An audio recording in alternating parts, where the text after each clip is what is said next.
Hello, Janksters, and welcome to another edition of the MagicJank podcast, the weekly show where members of Team MagicJank get together and we talk about whatever's going on in the world of Magic. My name's Graham, I go by Hamhawks42, and I'm joined by the illustrious Damien F16. Damien, how's it going, man? I'm doing well, thank you very much. And yourself? You're getting ready to go very soon to Worlds, to MagicCon. Sadly, not Indeed. partaking this year, maybe next year. But at least you get to play some Commander and other stuff. You must be excited. Absolutely, yeah. We're gonna miss you, man, for sure. But I'm definitely looking forward to it because I know the MagicCon experience is always a great time, and just by the virtue of how they shook out this year, it's been quite a while. I mean, Chicago was the last one, and that was what. Was that February, March? Anyway, it was a while ago. Yeah. So I'm ready to meet up with folks in person and play some Commander, nice. For sure, and just talk smart and whatnot. I'm bringing my Dan deck too, so hopefully I can spread the good word of the Forgetful Fish. Yeah, the last time we were there, Isaiah had his Dan list, and that was like around the. I had heard of Dan maybe a few months before, but then I got to play it for the first time when we all got together in Vegas last year, and Isaiah had his gorgeous Dan set, Dan cube, Dan set. What do you call it? Dan deck? I think they just say deck. It's just one deck. It's an 80 card deck that both players share, then play off of. Yeah. But nice, beta islands and original Dans and stuff, which of course because of this format has spiked in price. So cool to see. Yeah. Now, I was playing Magic with my cousins and my uncle. They were in town. One of my cousins is getting married, and my aunt and her sister and stuff. They all came to help her bridal dress shopping, whatever. So all the guys got together and we just played Magic all day. And my uncle loves Dan. My uncle has multiple Dan sets, a mono black one, a mono red one, an artifacts one. It's awesome. So I had no idea. Like the same principle, you can use a bunch of different creatures in Magic to kind of set these things up. Anyway, We're not here to talk about Dan today only, but Worlds, but it made me think of it. Yeah. Well, so you've got Dan now. I do. Which is I great. do have a deck because Isaiah got me hooked, completely and totally. And I did actually build a deck that's more or less modeled after his, but of course I'm using 8th edition lands and the core set Dans with the white border. It's nowhere near as pretty, but it plays just as well. Yeah. So it's it's a great time. So. And cool. Actually, it's funny. Just recently, I taught my dad how to play Dan, and he famously does not play blue. It's the one color he just does not do. And if you've never played Dan, you're using memory lapses and all kinds of different ways to draw cards at instant speed. It's like if blue was just distilled into one game mode, it is what it is. Is he coming around to blue being he enjoyed fun? It. He did enjoy it. I think the one time when I let one of his memory lapses on one of my memory lapses resolve and then cycled a remote aisle to get the memory lapse back and then hit his that was one of those where it's like that was cool and he's like, yeah, that was cool. It's like, yeah, you did just get blown out and you're still smiling. Okay, great. We're having a good time. That's awesome. Anyway, cool. But we do have Vegas coming up and there's going to be I'm really looking forward to it just because of casual Magic just happening all weekend and just being able to get together with people who can enjoy the hobby. And as it's so funny. I try not to do the cliche. It's all about the gathering, but it is, and that's it is. Yeah. That's a cliche for a reason, and it's a beautiful time. And I can't wait because I know when I get a chance to play casually with kind of lower stakes and no ladder or in game currencies or anything like that associated with it, my appreciation for the game just soars like so much more. And I know I'm gonna. It's definitely something of I don't know. I think it's going to be a little bit of a palate cleanser. I'm looking forward to hanging out with so many people, but I'm also looking forward to getting to take a break from Arena for like 5 days, just totally guilt-free. I think that's awesome. Yeah, you and I play a lot of Magic on stream, of course, and the vast majority of that is on Arena. And unfortunately for me, I do enjoy the competitive formats, which means I have basically no choice but to play standard or limited. But in terms of constructed formats, I want to play something that's relevant in real life and everything. We've talked about this. But with no standard RCQ season, it's kind of like it's been in this kind of limbo for a long time. There's a lot of experimentation going on. There's the Magic Online Challenge results, which a lot of people look at. And, this World's, tournament coming up, of course, is going to be standard. And, I know there's been Frank Carson released an article that we've been talking about on the Discord, kind of ranking a bunch of the decks in the metagame, but it's still hard to kind of piece together because there's so many different decks out there right now in standard, and there's without the competitive lens being put directly over the standard format and having the pros focus on that format, we don't know which of these decks is actually the best deck. I mean, some of them are very powerful, a lot of them are very consistent. The aggro decks look very strong, but like you said, I'm in the same boat where I keep bouncing around to all these different decks. They're all good in their own way. A lot of them, have their strengths and weaknesses, and nothing really, to me, stands out as being just like the cream of the crop that, here's the Rafine deck, or here's Grixis Midrange, from standards past or whatever. So I'm waiting for this kind of tournament to happen, and I'm waiting for the RCQ season to come back around. And until then, it does feel a little weird. Like, yeah, I'm kind of bored, not bored of it, but I'm all played out, Yeah. But it's so funny because I'm also in that situation where I don't know that I'm bored of it per se, but it almost feels like we don't have a clear villain.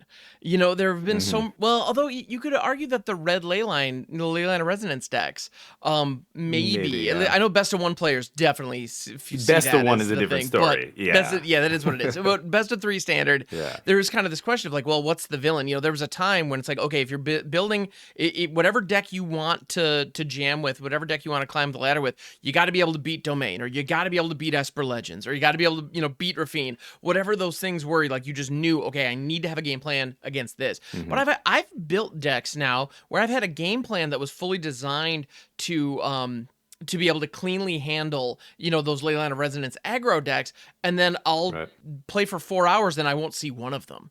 And it's just like Golgari Midrange and like Azorius, as far as the eye can see. It's like, and even the Azorius decks, sometimes it's a token caretaker strategy, other times it's the Oculus builds. It's like, it's just all over right now. And and Arena has that should be a good thing, right? But at the same time, it feels kind of tiring to try to battle it. It's weird. I don't know, because I should love it. Like, on paper, I should love this, but anyway. Yeah, no, and this is what people want. They want variety. They want it to be wide open. They want to be able to play all sorts of different archetypes, which are all, like, right now, Standard is well represented. There are control decks. There are late game, ramp decks. There are very low to the ground, early aggressive decks. There are reanimator decks. There are combo decks. There's a bunch of different stuff you can do. And that would be a good thing. But again, without any kind of sense of direction and without a concrete metagame to attack, it kind of feels like it leaves people feeling directionless. I know a lot of newer players will ask me, what should I craft? What do you think is the best deck in Standard right now? And I'll say, like, well, there's this deck, and this deck that all feel strong, but all of them use totally different rares and totally different mana bases. So you can't craft them all. What do you craft? Well, they're all good. Like, I can't pick one, like, I'll play, some decks people will be like, oh, I really want to craft this, but it's so many wild cards. And then what if Worlds happens? What if the RCQ season starts and we find out there's another best deck and this one falls by the wayside and I've just wasted all my wild cards? So people want to see a little bit of structure, I think, in Standard, and we'll get that soon enough. So why don't we talk about what we think are the truths in Standard right now? There's a lot of hearsay. There's a lot of rumors going around of this deck or that deck being good or bad. But when we zoom out a little bit, I think one thing we can say that is absolutely true about Standard right now is that it's very slanted toward the aggro end of the spectrum. I think aggressive decks are the strongest archetype of decks, the strongest umbrella. Like, under that aggro kind of umbrella, we've got Gruul Prowess. There's Mono Red, of course. There's low to the ground Jeskai Convoke decks, the enchantment decks. There's even, Azorius Oculus that brings things back. A lot of these decks operate in the early turns. So I think we should start there. Let's start with aggro and break down some of the top aggro decks right now that I think are doing the best. We can start with Gruul Prowess right at the top here. Frank Karsten. I think that's a great idea. So, Frank Karsten did a breakdown looking at recent MTGO challenges as well as the Japan Standard Cup that recently went down. And he did a breakdown of all the various decks that had, like, positive win rates or good win rates, and assigned kind of a point structure to them, and broke down what he sees as kind of what appear to be the players in the meta, which, at this point, cool, any kind of information is valuable. And according to Frank Karsten's research, Gruul Prowess is kind of the number one most represented, deck among the winning decks at a 15% metagame share, which that is shockingly low compared to some of the numbers that we've talked about in the past for the Right. number one deck, And which that's healthy. Like anytime good. it goes over 20, 25%, 30, as soon as you start getting close to 30, it's danger zone. So, back in the day, we had domain being, about 20% of the metagame. That was getting a little too much. But yeah, like this deck being 15% is totally fine. So let's break it down. What is this deck doing here? Do you want to go over what? Yeah, absolutely. So it's Gruul prowess. It's exactly what it sounds like. Where you're using a lot of small red creatures that have prowess, want to be buffed in some ways, the Valiant triggers and whatnot. And then the whole idea is Leyline of Resonance. It ideally is the the pre-game action. We get that online, and then use combat tricks to make our 1s and 2 drops just incredibly powerful. And with cards like Emberheart Challenger, Heartfire Hero, we of course have Slickshot Show Off. If you've been playing Arena, best of 1 or best of 3, and honestly at this point Standard or Explorer or Historic, you've probably seen these cards represented, and for good reason. They're all really good, and they synergize well.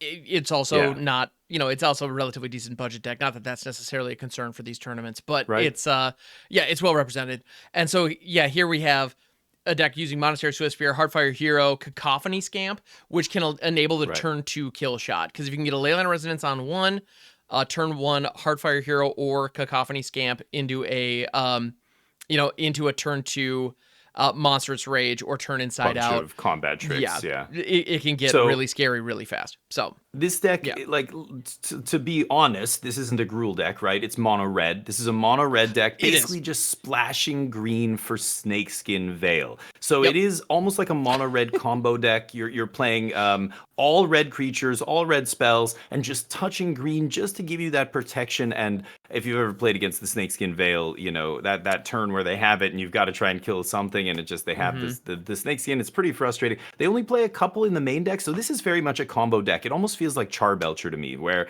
if they have Leyline in the opening hand and they won the die roll, their chance of winning game 1 is somewhere around like 85% or something against most decks. It's almost a buy in game 1.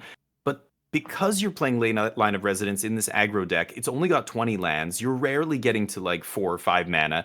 If you don't have that Leyline in the opener and you draw a card that clunky in a deck like this, it's game over a lot of times. Like you can't afford to not keep drawing action. And when you draw a brick like Leyline of Resonance off the top, so it's a very strange deck. I find it's not quite as consistent as like a normal aggro deck, because you're playing these whiffs in your deck that are really bad draws. But at the same time, when you do have it in your opening hand, it's just like you're taking this gamble by playing Leyline of Resonance. That if I have it in the opening hand, I'm just going to be so favored here that it's going to be tough for a lot of decks to handle. Now, the way to beat a deck like this, of course, is to play a lot of cheap removal. We've got Torch the Tower going up in value. I know a lot of the decks I'm playing Jeskai Control and other stuff. I'm rocking 3-4 torches, and being able to exile the Heartfire Hero or the Cacophony Scamp and not allow them to death trigger is big. It's a big game. So you'll see a lot of decks bring in Elspeth Smite, things like that. Anything that exiles. So Torch, Smite, temporary lockdowns, amazing against a lot of these cards. But this deck is a byproduct of Bloomburrow. If you live long enough, Bloomburrow just was such a huge like aggro set. It gave us so many good aggro cards, all these mice and the Challenger and the Hero and everything. Might of the Meek is also absolutely insane in this deck because it cantrips. And so if the Leyline of Resonance down and they hit Might of the Meek, they net positive cards off of it. That's silly. Challenger's your big card draw engine here. Just hitting Challenger with a Might and drawing 2 cards basically, and this kind of stuff. That's how you keep the gas flowing. And with 20 lands, you should be very spell dense and killing people very quickly. So that's what this deck does. Post sideboard, they'll bring in the forages and stuff to have kind of a juke against the larger decks like Domain and all these other decks that are bringing in temporary lockdowns and those kind of things to beat your creatures. You bring in the forages. You see 4 Torch the Tower in the sideboard, exactly what I was talking about for the mirror match. You must have a way to exile their small creatures. So this card's just seeing play all over the place. So Gruul Prowess, I think if you're going to say one deck is the boogeyman of the format, it's this Prowess deck, this mono red splash green kind of aggro deck. So you have to have a plan to beat this. I expect a lot of sideboards in Worlds are going to have things like Elspeth Smite and Torch and Temp Lockdown and a lot of life gain, Lightning Helix, depending on the decks that people play. But yeah, one of the decks I've been using to smash this deck is Jeskai Control, where you've got Temp Locks and Lightning Helixes and Torches. If you want to beat Gruul, play a deck with just a ton of cheap removal and cheap sweepers, and that's usually good enough. But yeah, moving on. There's a few other Yeah. aggro decks in the top there. I But know yeah, Azorius Oculus. What do you think of this one? This one is in third, making up 11.2% of the you know, metagame according to Karsten. But that it's an interesting one. I can't say that I'm surprised because this deck has definitely made a splash. So Abhorrent mhm, Oculus is an absolute just bomb. It's a 5/5 for 3 with kind of this negligible downside of having to exile 6 cards from your graveyard, which this deck yeah, doesn't have to cast it like often because it's hmm running Helping Hand. So Helping Hand, 1 mana, just bring it right back. And so with cards like Picklock Prankster to just fill your graveyard, as well as just, it's funny, it actually has a package that almost, I don't know, it gives me kind of echoes of Arclight Phoenix, where we just have a lot of spells yeah, to just, oh cast and yeah, just fill the yard, Sleight of Hand, Chart a Course, that kind of thing. With Helping Hand, and then yeah, also Recommission. And this is a perfect shell for a Haughty Djinn as well, which is also in here, which is, right, so blue has these 3-drop flyers that have 5 or significantly more power fairly quickly in the game, and so this deck is all about just getting those online as fast as possible and then running right. your Phantom Interferences 3 steps ahead and whatnot, just to sort of protect them once they're live, because you only need, I don't know, 1-2 turns of swinging with Right. those to close it out. The other thing that's amazing Yeah. about Abhorrent Oculus is that if you Mhm. manifest Dread and find another Abhorrent Oculus, you can just flip it face up for 3. It, like, no downside. It's kind of If you amazing. manifest it. Yeah, Yeah. right. So it's Yeah, pretty amazing. I think Abhorrent Oculus was a card a lot of people flagged as it was gonna be very powerful Hmm. in multiple formats. And yeah, you're starting to see it pop up even in modern Pioneer. Like it's starting to pop up everywhere. But in standard, in this deck, this is another very low to the ground deck, and it's fascinating to see these decks that are almost monocolored. Here's another one that's basically Hmm. mono blue. They're just touching white for a couple spells. The Helping Hand you mentioned to reanimate their 3 drops, and a couple Soul Partition, maybe some sideboard cards. But the deck is almost like the Haughty Djinn mono blue decks of old, where, like you said, you're playing all these cantrips, all these ways to put spells in your yard, cheap spells, cheap interaction. So not a lot of removal. Into the Flood Maw doing a ton of work in this deck, just Yes. buying you the time. Like it's a tempo deck, right? Just buying you a turn. I don't have to kill your Bloodletter of Aklazotzi or whatever. I just have to bounce it and then like get a couple swings in. One swing with Jin and you're almost dead. It doesn't matter if you replay your, whatever it is, 5 drop or Yeah. whatever. I- Into the Um, Floodmaw mhm, is a great call out too, because I know one of the ways that I was trying to combat this deck was with Leyline of the Void, because it mhm. needs its graveyard in order to do any, like the abhorrent Oculus. If there's no way to get it into the graveyard and reanimate it, it can't. They can't do It's anything hard to with it, cast. and if they don't have a Mhm. graveyard, they can't cast it. So if the graveyard is truly shut down with the Rest in Peace or Leyline of the Void early, then the abhorrent Oculus becomes a dead card and it all stops. Well, Into the Right. Floodmaw is 1 mana, bounce a permanent. And so if you even Yeah. have a turn 0 Leyline of the Void, they can turn 1 into the Floodmaw. So sure, you got a fish, but that's not going to help. And now you got to Yeah. wait till turn 4 to get the Leyline of the Void out, which is way too late because it doesn't exile an established graveyard. So this card, it even hoses counterplay beautifully. It plays very well.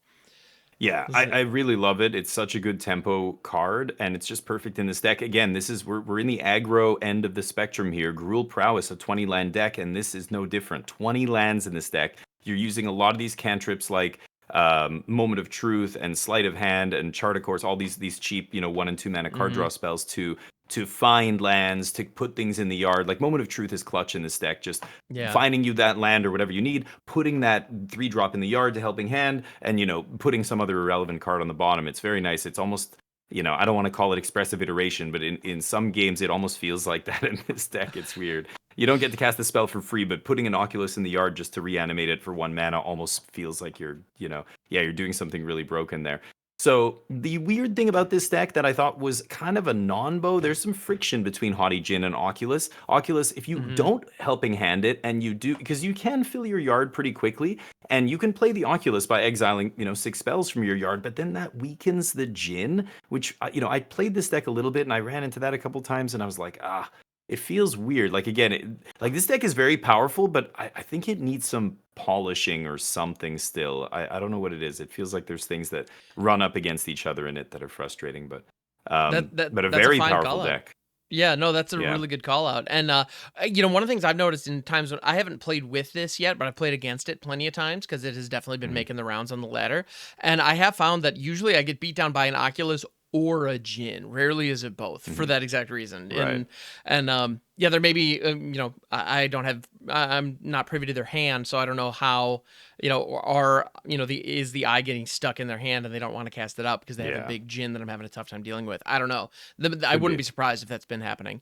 And that is a little awkward for sure. So there might be an opportunity there, but I don't know. And so as we're recording this, we're recording this on Sunday night. We're not going to get the deck lists for Worlds until Wednesday, and so we don't know exactly who's going to be running this or what the actual lists are going to look like in preparation for Worlds itself. And I'm very curious. I anticipate what the pros. Yeah, and I anticipate a couple will pick it up, a few for sure, because this is the kind of deck that really allows a player who has a high level of skill at this game to leverage it. Like, this is a deck with a lot of decisions, a lot of filtering, just like the blue-red Phoenix decks in Pioneer and stuff. I mean, people who know those decks inside and out have such a higher win rate than the people who just haven't got the reps in. Like, this is the kind of skill-based, like, very, very branching decision tree kind of deck. A lot of the decisions are happening in the first few turns. It really rewards, knowledge of the deck, experience with the deck, like knowing, am I going to be doing the Oculus thing this game, or is this a Jin game? You know, what you just said, like determining that early and knowing what path to go down as the pilot of the deck is something a lot of players aren't going to get right a lot until they get better with the deck. But you see, in this Japanese tournament that happened a week ago, we had, almost 250 players, and I think it was Nakamura, Shuhei Nakamura piloted this deck to a top 8 finish, and his list was a little bit different than this, but interesting. And you could tell, a guy like that, somebody like that who's like a Hall of Fame pro, like that's who's going to be, picking up a deck like this and doing really well with it. So another very low to the ground, very proactive, tough to interact with deck. It's got cheap counter magic and stuff. So I expect this to be another contender in Worlds. So Rule Prowess, Oculus, that's 220 land decks. There's also a few other ones here. Like, I know just this weekend we saw Jeskai Convoke, last week in one of the challenges on Thursday. Jeskai Convoke doing well. This is another low to the ground deck, a little bit less popular maybe than the other two at only 4.6%. But I'd like to talk about this one. I think this might be the last 20 land deck in the format. Is it 20? 22, very close. So 22, this is another very, very low to the ground deck. Now, this is the evolution of the Boros Convoke deck. They picked up blue after losing the red vampire that made a blood token, whose name I can't remember, but Voldarn Epicure. That thing disappeared. So now they've turned to blue to pick up Spyglass Siren. And at first I was like, is that worth it? Like, you're just one card, but it's so good in the deck. It's so necessary in the deck that you just need something on turn 1 that makes an artifact so you can Gleeful Demolition and tap them all to cast your Knight Errant and go to town, whatever. So it's very much like a lot of the old Boros decks here. We've got all the same cards: Novice Inspectors and Wardens, Resolute Reinforcements, one Yoshin Frontliner. The first few builds after rotation, we were seeing a lot of Frontliners, but now they're all on Spyglass Siren and And the new big addition to this deck from Duskmourn is the new 2-mana Room that gives +1/+0 to all your attacking creatures, I believe. Painter's Studio. Something is that in there? I've seen most of the lists I see are playing. The version the version that I have pulled up for the folks watching on the video feed is what was listed in the article that we're referencing, which we will have a link for in the description. It's an aggregate, so it's not necessarily representative of any one particular list. It's kind of the consensus of the most consistent 75. So no, this particular one did not have that room represented, but I'm seeing it. I'm seeing that room pop up a lot. It just did. The Jeskai list that got top 8 in the last challenge was playing this new room. Let me just see if I can find it here. Jeskai Convoke. Yeah, they came in 3rd place. Painter Studio Defaced Gallery. So the Defaced Gallery side is 2 mana, and whenever you attack, there you go, nice. Attacking creatures you control get +1/+0 until end of turn. So this is a 2-mana way to just mini Imidane's Recruiter, kind of, pump the team, swing, and you get the buff immediately. Unlike the case, the white case that the deck normally plays. Case of the Gateway Express, Yeah, the Gateway Express comes down and does not pump the team. You've got to first swing, then go to end step, then it triggers, and then next turn you can swing. But this gives it to you immediately for 2 mana. Like just you do your soldiers on their end step, you untap, you convoke something, and then you untap slam this and just swing. And it's like even if you don't have an Imidane's Recruiter, it gives you a big, huge chunk of damage out of nowhere. So I like this card. And again, this is something that just started popping up in lists. So people still figuring out like what are the best cards in this archetype, but Jeskai Convoke is very good. It goes very wide very quickly, which kills a lot of other aggro decks and other stuff. Like other aggro decks are just trying to hit you with 1 or 2 creatures like Gruul and some of the other things we mentioned. This goes so wide that yeah, they can kill you out of nowhere and you can't really block it. You can't really, there's the only thing that really stops the Jeskai Convoke decks is temporary lockdown, a cheap sweeper, pyroclasm, those kind of effects. Aren't pyroclasm not seeing much play in standard, but Templock's still one of the best sweepers, and that's the card I think this deck is most trying to dodge.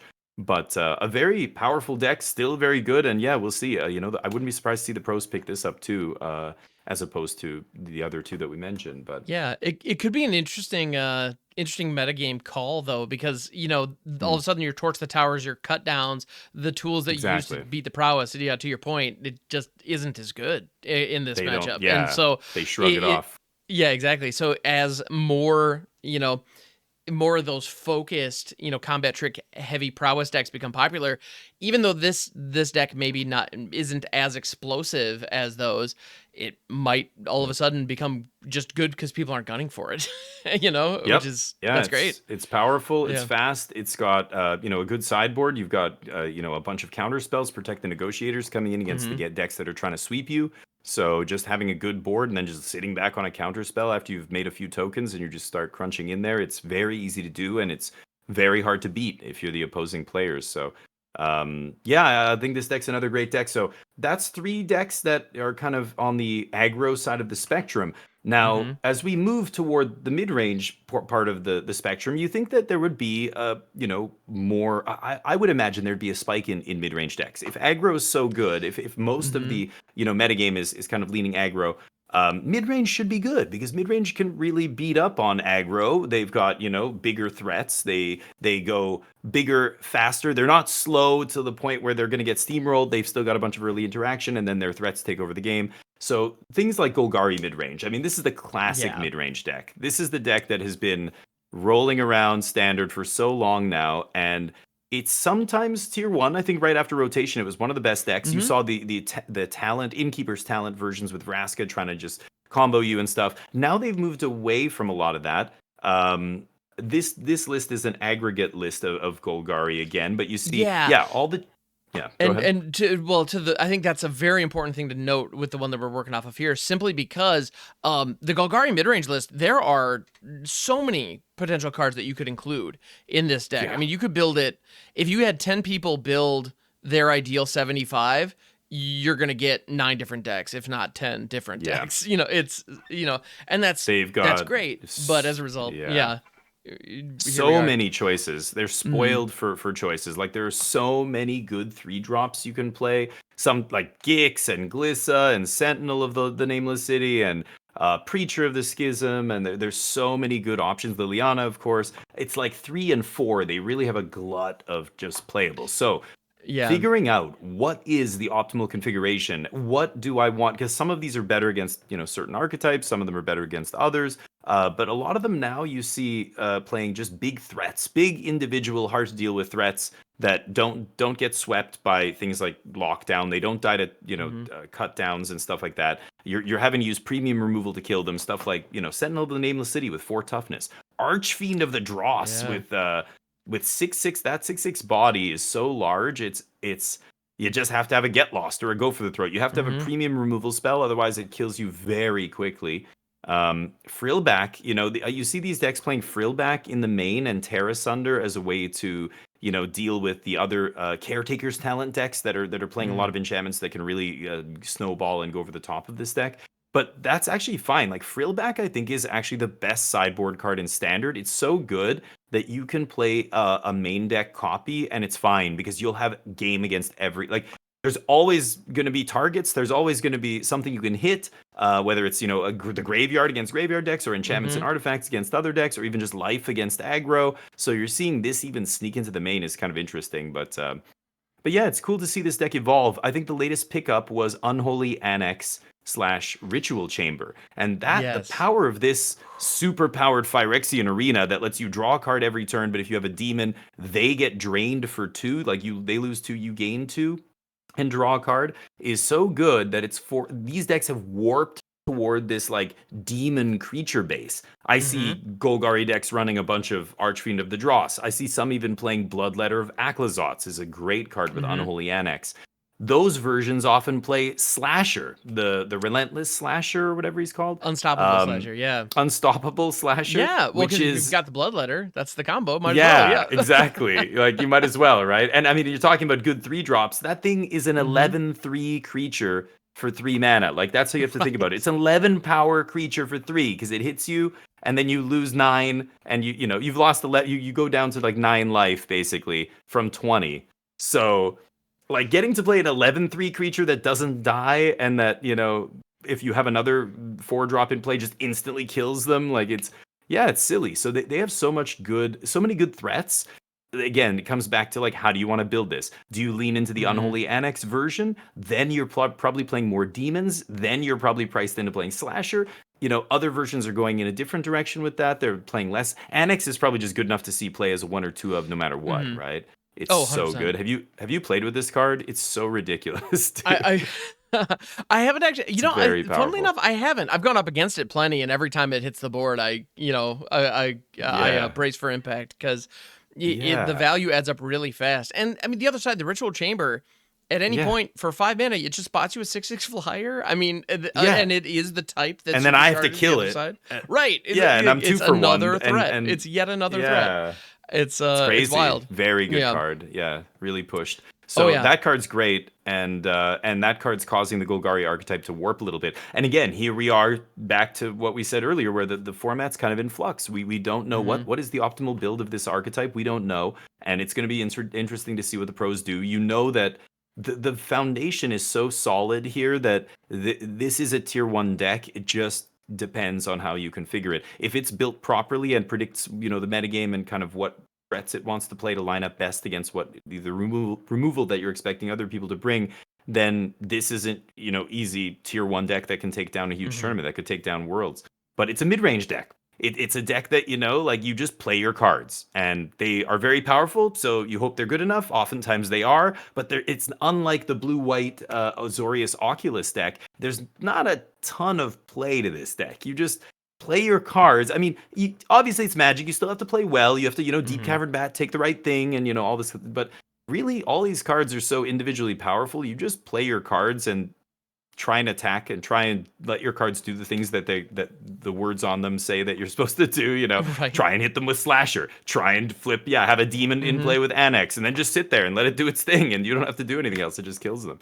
So a very solid deck. I think Golgari is really good. Another one of the tier 1 decks. So this is the most popular mid-range deck, I think. But there's a few other mid-range decks.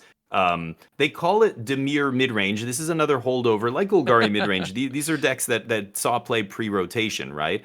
But Dimir Midrange, it's on the lower end of the mid-range spectrum. It's almost an aggro deck. It's a very tempo mid-range deck, right? Right. So they're playing a little bit less land, 25 as opposed to Golgari's 26, but mostly like a lot of cheap spells. We've got Spyglass Siren and a lot of 2-drops, Deep Cavern Bat, Fairy Mastermind. Those cards, of course, you want to get into play so that you can curve into a turn 3 Gix, hit them with your cheap flyers like the Siren and the Mastermind, the Bat, and start drawing cards. And then just sit back on counter magic, try and protect those threats, and you're good to go. So this has been a solid strategy for a long time. What's changed? Well, they got... Go ahead. Well, the one thing that I want to point out, I want to give you some props here because I think it's appropriate. If you go back pre-rotation, we were talking about what decks are going to survive, and we were like, is Esper midrange going to survive? And one of the comments that you made was, why would you hang on to white if Rafine's gone? Yeah. Well, this is that deck. This is the deck that drops white and is using a lot of those same pieces that the Rafine deck used in a very aggressive way. I mean, that's what I'm seeing here anyway. This is what it looks like to me. It's kind of the natural evolution of that strategy.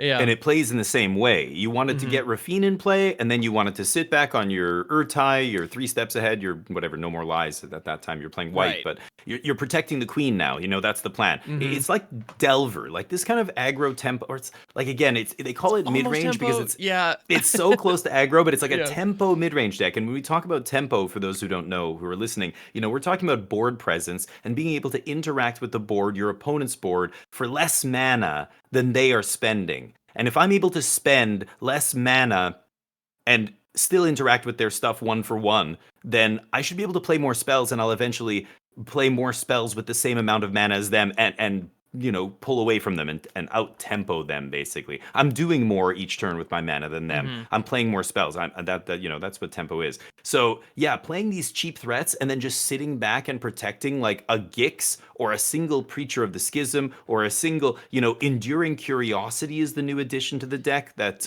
is an interesting one. And again, this is where, this is an aggregate list. Some of these lists are playing Enduring Curiosity. Some of these lists are playing Slasher, the Unstoppable Slasher. Some of them are even playing Kaito, the new Kaito, which we all said probably just slots right into this deck. I've seen a few decks use it to very good effect. The new Kaito, of course, when you're attacking with a 1/1 flyer like Siren, or resetting a bat is pretty insane, or just bouncing a Flash Mastermind to your hand so you can, replay it on their next end step. Any of that stuff with a Kaito, replacing it is very powerful. So this, aggregate list, I don't see any Kaitos, but that's something I wouldn't be surprised to see in a World's Dimir tempo or Dimir midrange list. So this is another good deck that has good game against the late game decks. Like, you've still got enough, you're low enough that you can go under domain and get in those threats and kill them before they can set up, as long as you leave up a couple counter spells to stop their sun falls and whatever. And at the same time, I'm not sure how this deck fares against aggro. That it's good against the other mid-range and late-game decks, but aggro, it's got a lot of removal, but its threats are a little too small. Aggro, you have to play the control role if you're against aggro with this deck, and I just don't know how good it is at playing the control role. I think it's okay, but one of Black's big weaknesses now is they lost Path of Exile. Path of Peril, the black sweeper that destroys based on casting cost. Now they can only -2/-2. Like, that's really crappy with something like Malicious Malfunction. It's a huge downgrade, and that's where my one issue with this deck is how are they, dealing with Jeskai Convoke, or how are they dealing with, like, you just have to hope you have a counter spell or some kind of way to interact, a Tidebinder for their Imidane's Recruiter, otherwise you're getting steamrolled. So this deck is another tempo deck that's probably, I think it's mostly hoping to dodge a lot of the other aggro, but it does have a good game against the other mid-range and late game decks. So yeah. Well, and that's why you see cards like Disfigure and Anoint with Affliction in the main deck represented in this one, which I think Anoint is one of the most underappreciated pieces of removal in Standard right now. I think it's right fantastic. now At the moment. I mean, but black removal is also kind of spoiled for choice. But we see like cards like even Disfigure getting represented here. -2 for 1. Because, if you're going up against, if they Heartfire Hero on 1 and they don't have any mana open, that gets rid of it without a death trigger. Sweet. That's all you're looking for. Exactly, because when those creatures die, and so the hope here is just to have enough of that 1 mana removal, or to go for the throats, and hope it lines up to buy you those early turns so that you don't just get absolutely blasted. Because we've seen those decks. We know what happens by turn 3. You could just be toast, and I think this deck is maybe a little softer to that than some of the other ones we've seen today. Yeah, cheap removal's good. I wanted to mention the -/, and you touched on it there with the Heartfire Hero. Yeah, -/ is very relevant right now in Standard because of those death triggers. When the Heartfire, or when the Scamp dies, they say do damage equal to its power. As somebody, I've been playing a lot of Terror Tide in the Sultai Squirming Emergence deck and stuff. That's another one that's just brilliant. You give -X, and their creatures die, and the death triggers go on the stack, but they're all for like minus whatever. Personally, I think that should gain me life, but They tell me that's against the rules. But Unfortunately, yeah. Disfigure's a great one. Anoint is so good right now. Not only is Anoint killing so many of the important 3-drops that we just talked about in the Golgari deck just before this, there's so many good 3-drops. Something like Slasher, which keeps coming back. You can kill everything from a Slasher to, get that Hardfire hero, no death trigger, to, kill a Gix or, like a million other 3-drops. It just covers your bases. Exiling is huge. Doesn't care how big it is. Just like exile it. That's fantastic. So yeah, I think Dimir is an interesting choice. I think it's good, but there's a few different mid-range decks. I want to mention one other mid-range deck that I think saw a lot of play, but now has like kind of fallen off is Orzhov mid-range. And like some people called it Bat Kindred, but I don't know if it's not even that heavy on the bats, really. I don't know that there's no bat like thing going on there, but I think Orzhov midrange was a deck that saw a lot of play right after rotation because Zorleen ended up being pretty powerful in the deck, and it could do really, really gross stuff by bringing back, a lot of very powerful 2s and 3-drops in the Azorius colors. It ended up being good against aggro because you were gaining a bunch of life. The Orzhov mid-range deck. Yep. Yeah, it looks like the one that's in the article is actually just the Orzhov Demons list. I don't know if anyway, I'll find it. But I know the one you're referring to, the Orzhov mid-range list. Yeah. Well, yeah, I think a lot of people were now. Okay, cool. I think a lot of people were, when Bloomburrow came out, attempted a number of different builds around the different creature types, and the Bat deck was one that a lot of people ran with, and I think people realized, oh, wait a minute, Zoraline's just good enough on her own. I don't need I don't need a bunch of other bats, and I don't need to commit to that particular bit to make this deck good. Zoraline bringing back Liliana of the Veil, or could it bring back Lily? I can't remember. Is it just creature? I believe it's any permanent. So, bringing back, Liliana's gross. Bringing back Preacher of the Schism, or even just a Deep Cavern Bat to like get another card from their hand. Like, there's a lot of value that card gets in the deck, and it's it's a 3-mana card that doesn't die to cut down or anything, and it's like evasive, and I don't know. This deck ended up being very good, I think, against aggro originally, but now I'm not so sure that it's got enough game against the late game decks, against Domain and against the white deck, which we'll touch on once we get to that part of the spectrum, the late game deck category. This deck, I think, struggles, like your typical mid-range struggles, which are, late game decks, is what mid-range struggles against typically. And as late game decks kind of get more established, now that the metagame, starting to settle a little bit, this deck, I think, struggles. So you're seeing, according to Frank Carson, it's making up about 2.7% of the results over the last month or few weeks of tournaments and challenges. But I think that's on the downswing. I don't anticipate this deck being well represented at Worlds. I think it's kind of just not doing enough. The power spike, the peak of its power band is not high enough. Like it's doing powerful stuff, but not as powerful as the other decks are doing. So we'll see. But just another mid-range deck, another example of kind of what people are doing out there in Standard. But I don't know. Was there another mid-range list you want to touch on, or before we keep going? I don't know if it would qualify as a mid-range list, but the one that definitely caught my eye was the mono white token list. It would now be a good time to kind of chat about that, because that was one that I was surprised to see. But I think it's a control deck. I think it's a late game. This is not a mid-range deck. I'm pretty sure this is a late game control deck. And what back in the day, back 2 years ago, when mono white, the last time mono white really made a splash in Standard, it was playing 4 Field of Ruin, 4 Demolition Field. It was a very slow, grindy, had a lot of removal and stuff, but had almost no way to just close the door in the late game. So Autumn Burchett famously got top 8 with a mono white list that was splashing black for Breach the Multiverse, just to have a way to close the games. Now, you're seeing this deck come back because that shell is still grindy and powerful. White has there are very good reasons to be mono white. Lay Down Arms is the big one, which is so good right now against Heartfire Hero and all these other cards we mentioned that must be exiled. It Swords to Plowshares, in a mono white deck, it's always killing whatever you want to kill for 1 mana and exiling it, which is huge. So lay down arms, and then the best sweeper in the format. You've got Sunfalls to back it up. And of course temporary lockdowns and stuff in the sideboard, and many of these decks are playing in the main, but the real strength here now is Caretaker's Talent. This is a Caretaker's Talent deck, and that's why they call it a tokens deck. So this control shell, this mono white, solid removal and good kind of slow grindy game plan, got this huge boost, this shot in the arm. Caretaker's Talent draws you so many cards, it's ridiculous. I've played it in a bunch of shells. It's insane in blue-eyed control. It's insane in Jeskai. It's insane in mono white. It's one of the best cards in standard. I fully expect to see more than one Caretaker's Talent deck in the top 8 of Worlds. I don't know what they're going to look like. They might be mono white. Now, it's a little misleading. The last few lists that have done well with this archetype, they're going 26 land, 27 land. They're touching blue for Jace. The one that just won the challenge is playing a main deck Jace, the Perfected Mind, as a way to end those long grindy games.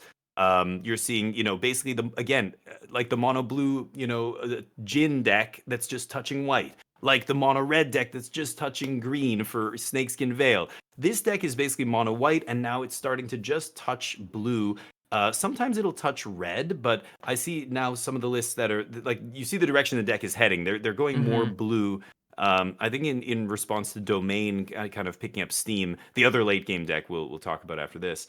So this deck is great. It's super grindy. It's got a good game against aggro because you've got all this white removal, white sweepers. Get Lost is so good. It's one of the best removal spells in standard.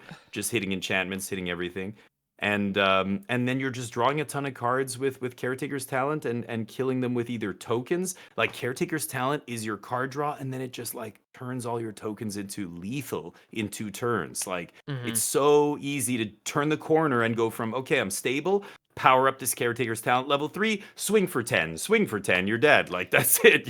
Suddenly your tokens just become like 10 damage out of nowhere. And it's with a bunch of Fountain Ports. Fountain Port is so good with Caretaker's Talent. That's really all you need to win the game, those 2 cards. But like I said, I see versions now. I know the one from the challenge last Thursday was running Jace in the main deck with another one in the sideboard. So some of the decks are touching blue a little bit more now for ways to actually finish the game on time. But this, I think, is going to be a very popular choice at Worlds. I think Caretaker's Talent's so powerful, and this deck's removal has, it covers all your bases between your sweepers and your Get Lost / Soul Partition is another one they play. And your mid-range threats are really powerful, Beza and Sanguine Evangelist, stuff like that. Yeah. They do play Enduring Innocence, and I played this deck a little bit, and I almost never wanted to cast Enduring and Caretakers. Like, it's too much card draw when you've got a Caretaker's Talent and an Enduring going. It's too much. I'm like discarding every cleanup step, and I'm like, oh my god, I'm gonna deck myself. Oh my god, I gotta kill them now. It's like you start getting very close to decking yourself.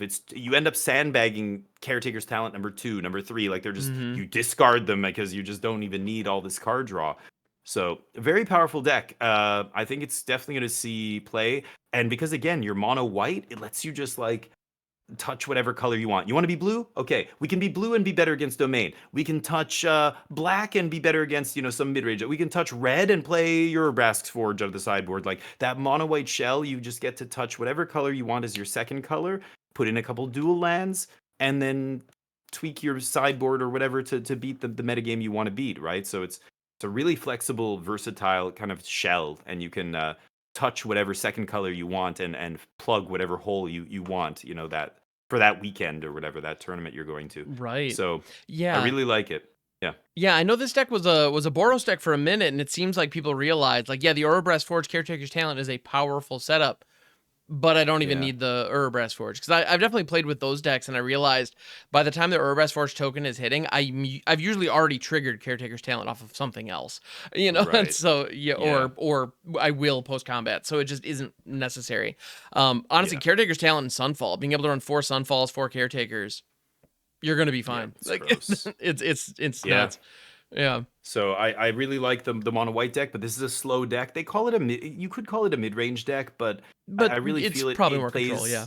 Yeah. like it ends up playing the control role in most of its games. But the other late game deck, so this is the big Yeah. one, and then the other one is Domain, which Domain is such a fascinating deck because they play 5 colors. They've been around, for years now. The Domain deck, we saw it evolve from Topiary Stomper into Invasion of Zendikar into multicolored versions with Ancient Cornucopia and playing a bunch of multicolored, spells like Lightning Helix and gaining a bunch of life against aggro, to post rotation, we saw a lot of them shrink to just green-white decks, and they're just playing one of each, one swamp, one mountain, one island. All the other lands are green and white, and surveil lands and stuff. And those versions were interesting, but then Duskmourn dropped.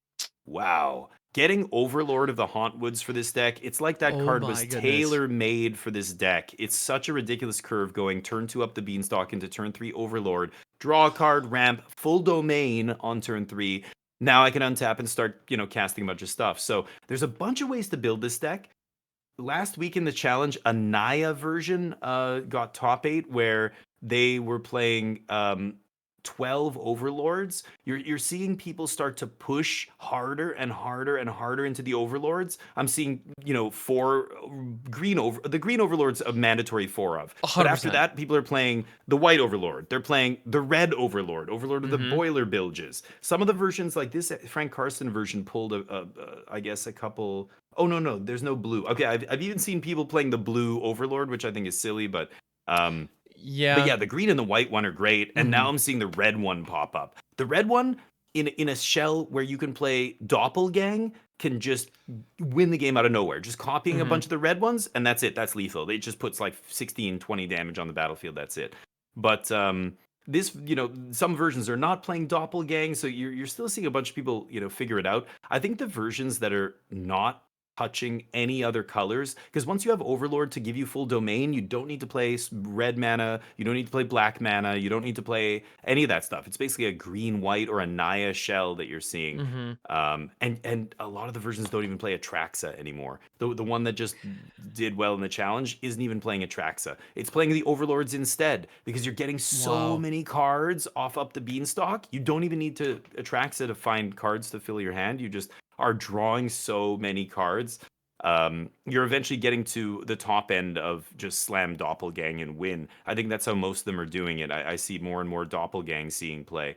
So a really interesting archetype, because there's so many ways to build it. I have no idea what the pros are going to land on. And this is where it gets really interesting. Like, again, you could lean into the Overlords and play like a ton of Overlords. You could be more traditional and keep your Atraxas, keep your Archangel of Wrath. Those are staples for a long time in the Domain deck, and other creatures have come and gone, but we keep coming back to Archangel and Atraxa. They're just so good against so many different decks. I think Overlord of the Mistmoors is now a permanent addition to the deck. It's the best fit. All the versions I see are playing this, but then from there it branches, and some people are playing the red Overlord, some aren't. Some people are playing, some people are playing Doppelgang, some aren't. But you don't see any ancient cornucopias anymore. They're all gone. Most of the versions are playing up the Beanstalks, and Spelunking is the other card that I see a lot of versions playing. But yeah, just ramping into Overlord on turn 3, and then getting to cast Sunfall on turn 4 to clean up the board, or getting to play another Overlord hard cast, ramping again. Pretty soon you're at 7 mana, and then you get to start slamming like Overlord of the Mistmoors hardcast and Overlord of the Boiler Villages or Atraxa or whatever version you're playing. Domain's awesome. So I fully expect this deck to continue to do well and put copies into the top 8 of Worlds. But what will it look like? I don't know. Yeah. Is it going to be this version with Atraxa that we've been playing with for a long time? Is it going to get the version with the Overlords doesn't even play Herd Migration. It just plays Overlords. Right. Sunfall, Leyline Binding, still good, but you don't have to play any of the other Domain cards. You still get Domain every single game because of the Overlord of the Hauntwoods. So you can kind of just get rid of some of these cards that have been staples in Domain for a long time, like Atraxa and Herd Migration, Archangel of Wrath. The Overlords are so good, they kind of just like push these other cards out. Crazy. I can understand cards getting cut and shifting. The idea that Atraxa is optional in the Domain deck is wild. That's nuts. But at the same time, I mean, I've watched Overlord of the Mistmores take over enough games to understand like it does the job, and you're drawing so much off of. I mean, Up the Beanstalk was never not busted, so you know you're gonna do fine. Yeah. Yeah, you don't necessarily need that big injection of cards that Atraxa gives you. I mean, it never hurts, but yeah. And you know, it's funny. You see, you know, as the black decks start to get more popular, you see a lot of the mono black demons in the combo and with the slasher and the bloodletter. A lot of those decks are playing duress in the main deck. Even Golgari is playing some duress in the main deck. The fact that the overlords are ramp that can't be duressed, it can't be negated because it's an enchantment creature, right? And even after it's on the battlefield, like I play Tidebinders against it. No, it doesn't really do anything. Like you can stop one of the triggers, but then it just like if you like the impending will eventually happen. They'll get back their thing. Like it's very hard to answer the overlords cleanly. Like there's not a lot that answers them. You can kill them once they're an enchantment on the battlefield with whatever, but they've already gotten their value, so you're not exactly trading cleanly for them. And the fact that they get around a lot of the commonly played removal, like duress effects and negates and things like that in people's sideboards, make them so powerful that like Atraxa's great and we all love it, but Tidebinder is the bane of Atraxa. I've Tidebindered many Atraxas, and oh boy, that's the game usually, you know. And had my Atraxas be Tidebinder and went what? But the overlords don't care about any of that. They don't care about Tidebinder. They don't care about, you know, a lot of this other stuff I'm talking about. So maybe leaning more towards the overlords, I can see why that's good. You know, they line up well against everything basically. I mean, what's a clean way to answer those? I mean, Essence Scatter, like what are like? Yeah, I don't know. Well, or Long Reverse Pull, but like, but who's running those? Because those aren't useful against anything else we've been talking about today. Well, and remember these lists, the one that just won the challenge last week, the Naya version, is playing 4 Cavern of Souls. So I mean, you can try and play hard counters, but that's not. Cavern of Souls is making a big comeback. And you know, especially with mono white, the mono white decks that we just touched on, I was saying they're splashing blue now for counter magic out of the board, and Jace. If they do that, Cavern goes up in value. Like the more counters people play, suddenly you're rocking Cavern. Cavern on Overlord just casts all your, you know, spells, and that's it. I was most impressed by the red one. I thought the red one was a meme. When I first saw somebody play the red Overlord in the Domain Shell against me, I'm like, come on, dude, really is Flame Tongue Kavu good enough in 2024? Come on, who are we kidding here? Actually, and then they doppelganged it, and I died, and I was like, oh, okay. Yeah, it's coming together. Okay. Yep. Yeah. So I was like, suddenly I had a new respect for that card. Even just like hard casting it, or just it sitting there ticking down. The impending is so funny. It's a great mechanic, right? You know, they do their thing. And you see this thing, and sitting on the battlefield with 4 counters, and you're like, this is fine, everything's fine. I've got lots of time to deal with this. And then pretty soon you're like, crap, this thing is gonna come down next turn, and I don't know how I'm gonna beat that. If I'm out of time now. What do I do? You know, you start like panicking almost, and the Overlord of the Boiler Bilges is a cool one, especially against aggro decks. Like you've got this, you know, 4 mana for 4 damage is not very impressive, but ramping into this with the green one is very good, and hard casting it, and then just having one of these in impending. You don't even have to have it on the battlefield. Just having one in impending mode and copying it in the late game with Doppelgang is game over. And I love that. I love that it gives the deck just like an oops, I win, because they have so much mana and they draw so many cards. It's easy for them to get to the point where they can Doppelgang you X is 3 or X is 4, you know, by like turn 7 or 8. Like they generate that much mana. So I think it's awesome. We'll see if the Overlord version takes off, but Worlds will be interesting. We'll see what the pros do with it. Absolutely. Yeah, actually, Overlord of the Boiler Villages, in an off-meta context, I used this with Live or Die the first time that I pulled it out to, like, blow out an attack and then get a clean block, and then turn around, take my turn, and swing with it. It was the turnaround on that was kind of nuts. Between that and Smuggler Surprise, I've had a lot of fun. I think this card in general is kind of underrated right now. So I'm glad the Domain Shell is putting it to work. Yeah. Domain is just never gonna die. I think as long Never. as Leyline Binding is legal and standard and up the Mm-hmm. beanstalk, that deck is just every time a new set comes out, it's like, oh, we got new toys because we can play Right. any color we want. We can just jam. Okay, we'll play more red sources now or whatever. Play Boiler Villages or we'll play more Mm-hmm. blue and play. So they just get to pivot and do whatever they want. So Domain is always a contender, like always a tier 1 deck.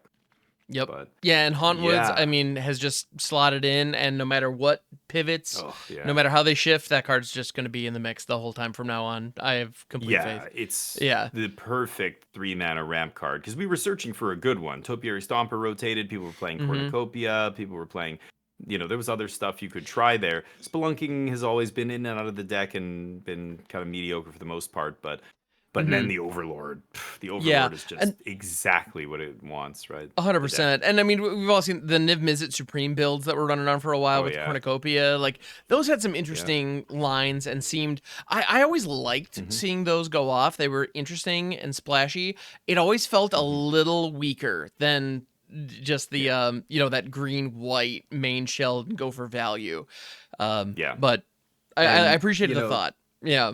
when Lily starts seeing more and more play, like you're seeing a lot of the black decks, almost all of them play Lily, Mm-hmm. and black really got a shot in the arm with the slasher and stuff like that. Then Niv Mizzet gets worse. These kind of Yeah. things get worse, and Mm-hmm. yeah. But Yeah. Domain is an awesome deck, and regardless of which Mm-hmm. version it is, I think we're definitely going to see a couple copies in the top 8 of Worlds, at least one, but. And then there's all these other decks. So, So many other Frank decks. Karsten in his Yeah. article, yeah, he posted about 20 decks here. But many of them are decks you might encounter once in a blue moon on the ladder. Like I'll go days and days of playing and not see a single one. But some of them that are kind of cool. I know not this past weekend, but the one before, there was a bunch of Azorius decks that did well, and all of them looked different. There was the Azorius Oculus kind of reanimator deck with Helping Hand. There's this other list that's been going around that a lot of people have been doing well with that is enchantments based, running a lot of the cards from Duskmourn that care about enchantments, like Entity Tracker and Inquisitive Glimmer and a lot of this kind of stuff. It's very interesting. Some of these decks, the Sheltered by Ghosts, this ridiculous That enchantment thing's removal nuts. spell, Yep. and Ethereal Armor. Mm-hmm. You're this like almost like the Boggles deck used to be, but instead of putting it on a Glade Cover Scout or whatever that already has hexproof, you've got to give it hexproof with things like Shard Mage's Rescue, an insane enchantment which pumps your guy if he's got an armor on him and triggers the Enchantment Matters cards and gives your guy hexproof and saves him from what otherwise would be something game winning from your opponent. So being able to protect like a threat that's huge and drawing you cards and has lifelink because of stupid Sheltered by Yeah. Ghosts. Sheltered is so it, this pushed. is Oh my goodness. this is a deck that ends up being very good, I think, against Gruul aggro because all they need to do is have one big creature and put a Sheltered by Ghosts on it, and there's no way the spot removal in red is ever touching it, and they can't race they can't Mm-hmm. race a 7/7 with Ethereal Armor Sheltered by Ghosts. It's got lifelink, and maybe it flies, and that's it. So a very sweet deck playing a bunch of Enchantments Matters cards and things like Enduring Innocence, drawing you cards off cheap stuff. Gremlin Tamer, Oh Limited man. All-Star. Love that Mm-hmm. card in draft, but did not know if it was going to be good enough for standard. But hey, it's seeing play in this deck, and it's very good, making a lot of bodies. Same with Optimistic Scavenger, one Mm-hmm. drop, 1/1 that starts pumping the team. I see a lot of Silent Hall Creeper in a lot of decks. I've seen this in Mm-hmm. Dimir. I've seen this in blue white enchantments. This is a card that I don't know a lot of people are playing with as a solid 2-drop to kind of start either getting the damage going or drawing cards or what have you. I see a lot of people play it, and even Agatha Soul Cauldron deck, or was it Mm. Soul Cauldron? I can't remember who was using it. There's a decks that have been using, or not Soul Cauldron. I can't remember. They were doing some kind of cloning effect, like giving this guy's abilities to something else. It Oh, was very I've definitely strange. seen But it with Mockingbird. That Mockingbird, can yeah, that's that can it. do some pretty cool things. Yeah. Yeah, it's pretty effective because to your point, if you need to, kind of gather some more resources, it can draw you cards. It can also just buff itself like as quickly as possible. You just prioritize whatever you need in the moment. And and the other thing is, if you have multiple Hall Creepers, the last mode, the third mode on it, you can make it become a copy of a different Hall Creeper. And so it's now considered a copy of that Hall Creeper. So it doesn't seem to change, but it does reset all the modes. And wow. Yeah, so it's pretty silly in that regard. So you can, they do feed off of each other and snowball if given enough time. It takes a while, but you can do it. Yeah. Cool.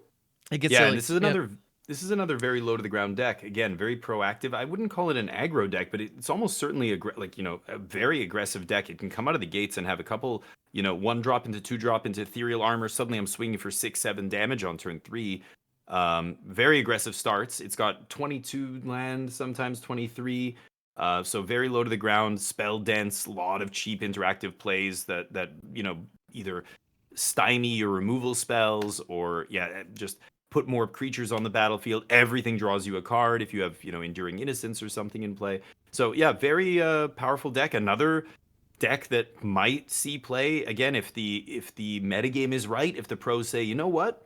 People aren't playing enough temporary lockdowns right now. Like, this is the kind of deck that shrugs off spot removal. It does not care about, it's the reason that mono red is splashing green for Snakeskin Veil. This deck just gets to play 4 upgraded Snakeskin Veil. Like, Shelter or Shard Mage's Rescue is just so much better than Snakeskin in this deck compared to the Snakeskin in the Gruul deck. That I think you are the deck that doesn't care about removal. You don't care about whatever the opponent's doing. You're just going to kill them as quick as you can. And if they don't have a temporary lockdown or some kind of sweeper, or a sacrifice effect, if this deck does get popular, maybe Liliana goes up, or if the pros think people aren't going to be playing Shouldered Edicts, Lilianas, that kind of stuff, this is a good choice. So it's so interesting. We'll see how it shakes out, but just another deck that could potentially see play this weekend.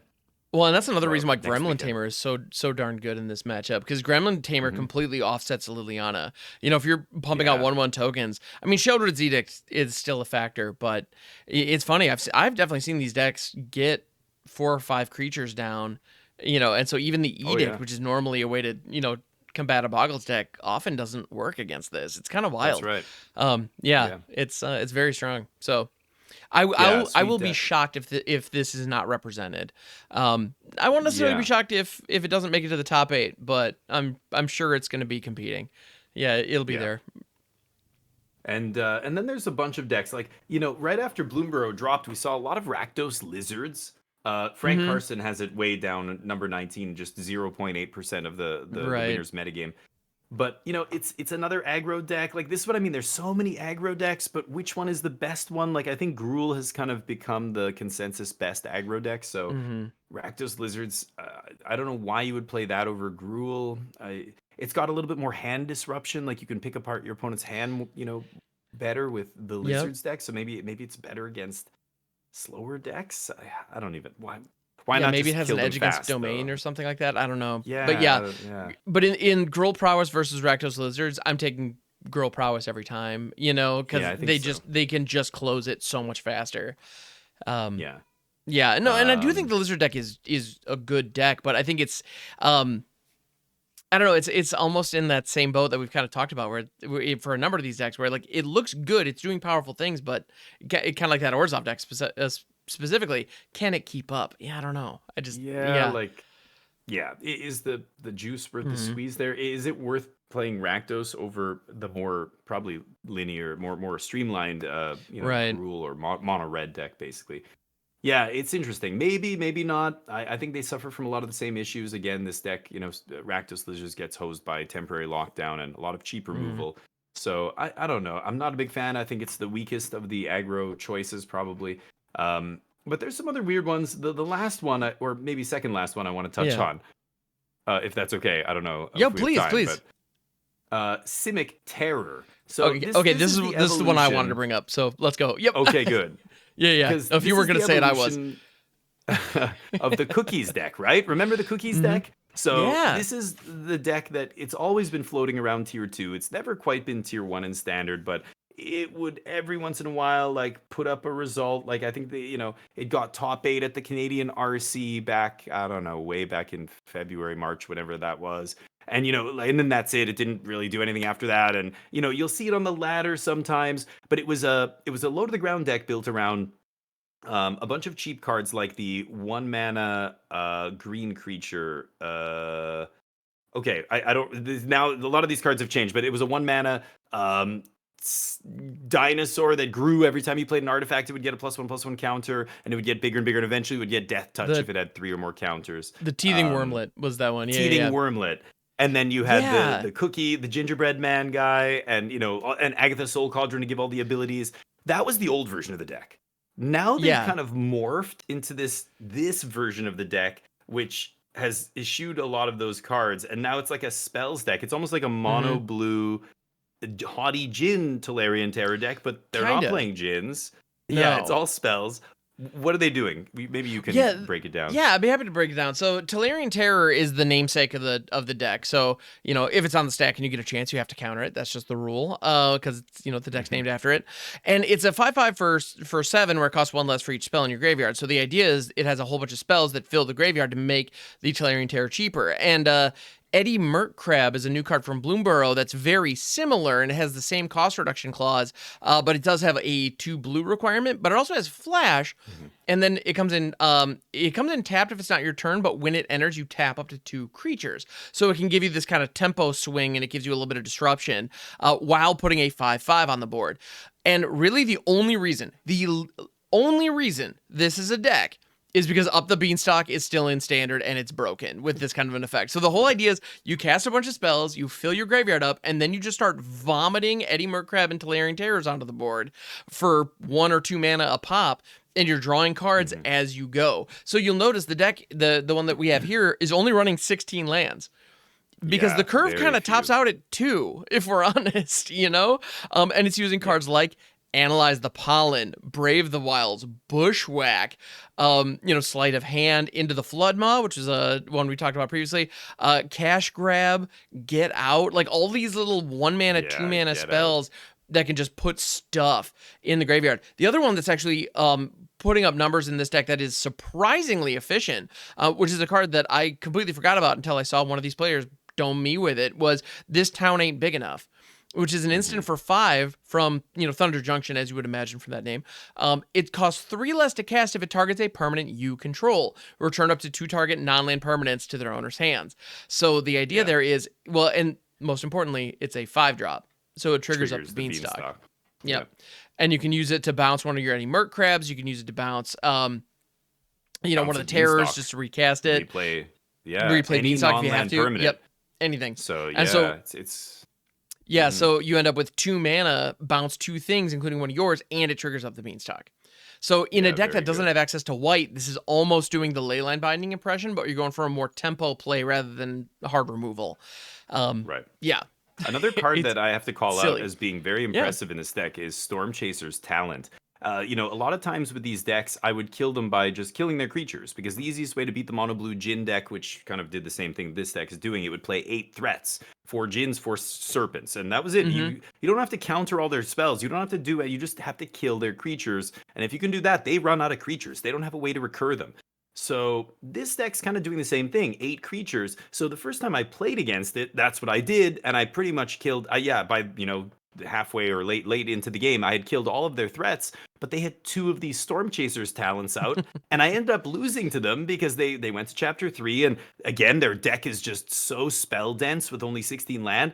Every single little cantrip was making otters, and they were going wide, and then I would sweep, and then they would make more otters, and I'm like, I can't keep doing this. I eventually lost to it. So Storm Chasers really provides a great plan B of just winning the game, again, because you play so many spells, and the chapter 2 is really what shines on the Storm Chaser's talent. You can finish the game with chapter 3, sure, in some games, but a lot of games, it's chapter 2, bringing back like an Analyze the Pollen, or for full Delirium, or getting, to tutor, because you're using Analyze the Pollen. Once you have, spells and everything in your yard, you fill your yard so quickly. Analyze the Pollen becomes tutor, and it lets you tutor up that or Eddie Mercrab, Tolarian Terror, because you're playing so few threats in the deck, you need to find them. And being able to bring back an Analyze out of your graveyard with Storm Chaser level 2 and find another threat and keep going is so good. It just lets you get all of your threats out of your deck really, really quickly.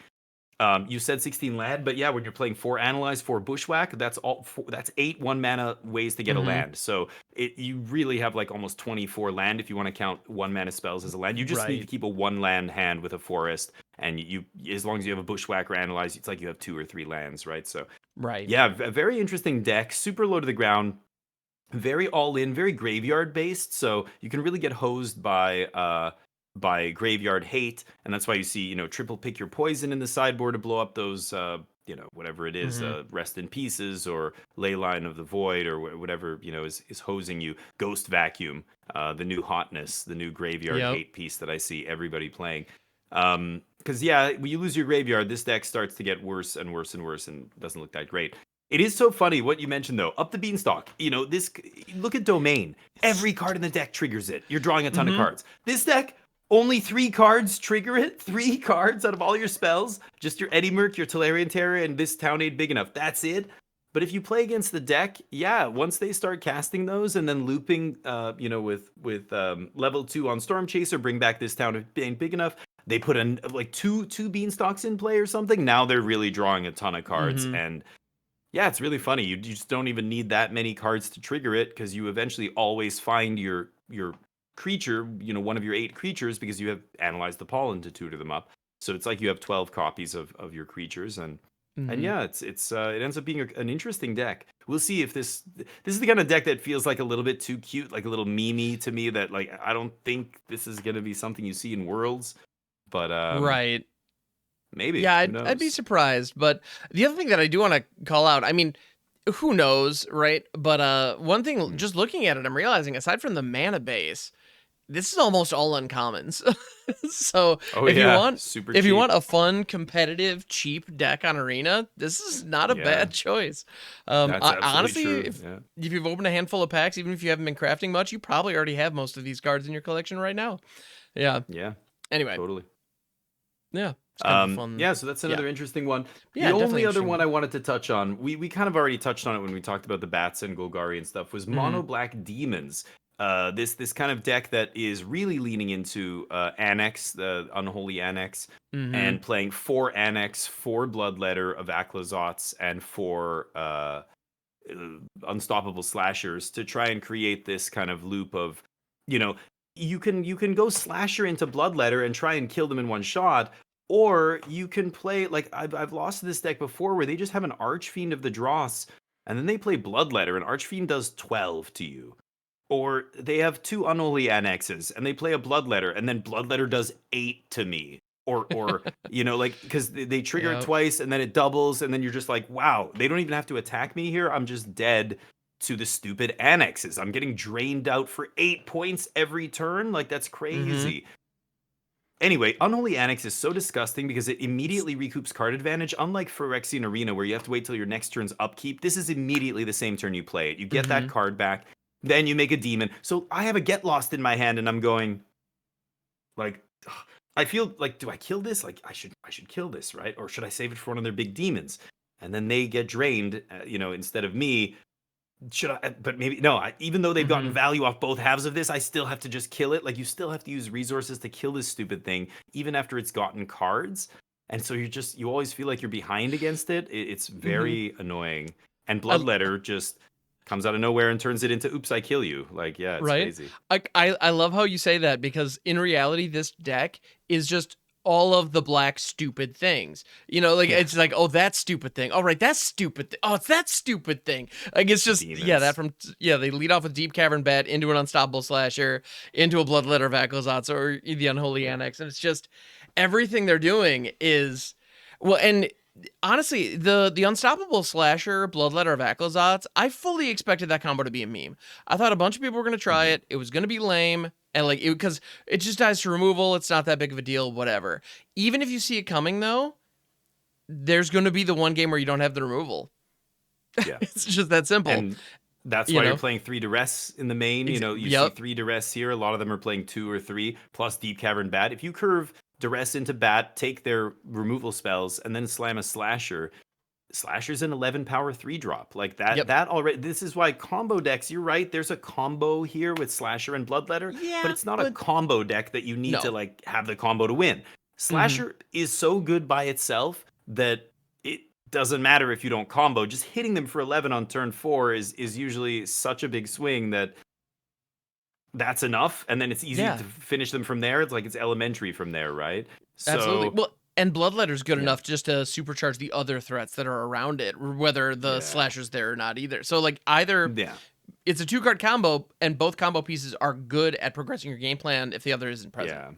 That's That's what I like perfect. about this deck. Yeah. It's got combo potential, but all the pieces stand alone. They all can stand on their own and be good. That's what I want in a combo deck. I don't like combo decks that are a bunch of pieces that are, when you draw them without the other pieces in play or in hand or whatever, are terrible cards. Like there's so many Yep. combo decks like this that people put all these cards in, and I stop and go, but what happens when you draw this and you don't have that in play? This is terrible. Whereas in this deck, yeah, some of these creatures can combine to kill you instantly, but all of them are good by themselves. They all stand Right. alone and are solid.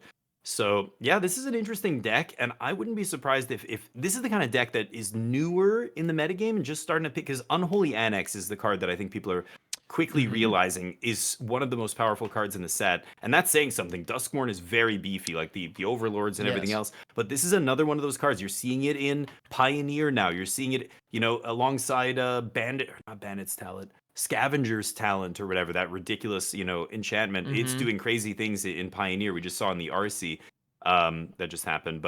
But yeah, so as Unholy Annex starts to be fully explored, I think this mono black shell, I wouldn't be surprised if we see something like this in Worlds. Somebody playing a mono black list like this. Oh yeah, It I'm sure is of it. scary, yeah. Yeah, I'm curious. Okay, now that when you say that with Unholy Annex, we're quickly realizing how good it is, and maybe we didn't Yeah. appreciate it as much as first. Is this Duskmourn's Fable of the Mirror Breaker? The card that's just very good, consistent value, great no matter what, and it's a 3-drop enchantment at first. I don't know. Maybe I don't know if that's I an appropriate mean, comparison, but it's kind of yeah. reminding me of that. Yeah. In a way, yeah. No, you're not wrong. Like it's the same. Yeah. It's just it's not as ridiculous as Well, Fable of the yeah, Mirror no. Breaker. That card obviously is, Yeah. no, But nothing needs to be said about it. This is not going to reach those lofty highs, but at the same time, I think it's, yes, underrated in the same way that Fable was. I think now we're like, you start with one or two of these, and then it's the kind of card you go, man, I just want to draw this every single game. Like the games when I have this, my win rate is like 90%. I'm gonna play 3, then I'm gonna play 4, and then pretty soon it's a 4 of that I'm mulliganing to every game. Like it's a 4 of that's so good that I want it every game, and I'm like going out of my way to make sure I can resolve it or find it or whatever. So yeah, I think this mono black shell has room to grow. I don't think this is obviously the ideal list, but it's getting there. I think it's the best proactive, like the best discard deck, because when you play discard, you want to be able to make them discard something that can kill an overpowering threat, and then kill them with that overpowering, that unstoppable slasher, that big threat. We saw Thoughtseize at its best when it was backing up a pack rat, on turn 2. When it was clearing the way for, something like that to just take over the game way back in Theros Standard. Now, Duress, I see a lot of decks play Duress, but unless you're playing Duress into something that they are going to lose to on turn 3, it's way worse. This deck has that, I'm going to kill you on turn 3. Like, this Duress is so much better in this deck than it would be in Golgari or in, Vraska's great, but it's not an unstoppable slasher doing 11 damage on turn 4 or killing you if they slam a Bloodletter, It's like, yeah, so I think this is a good deck. I think it'll see play.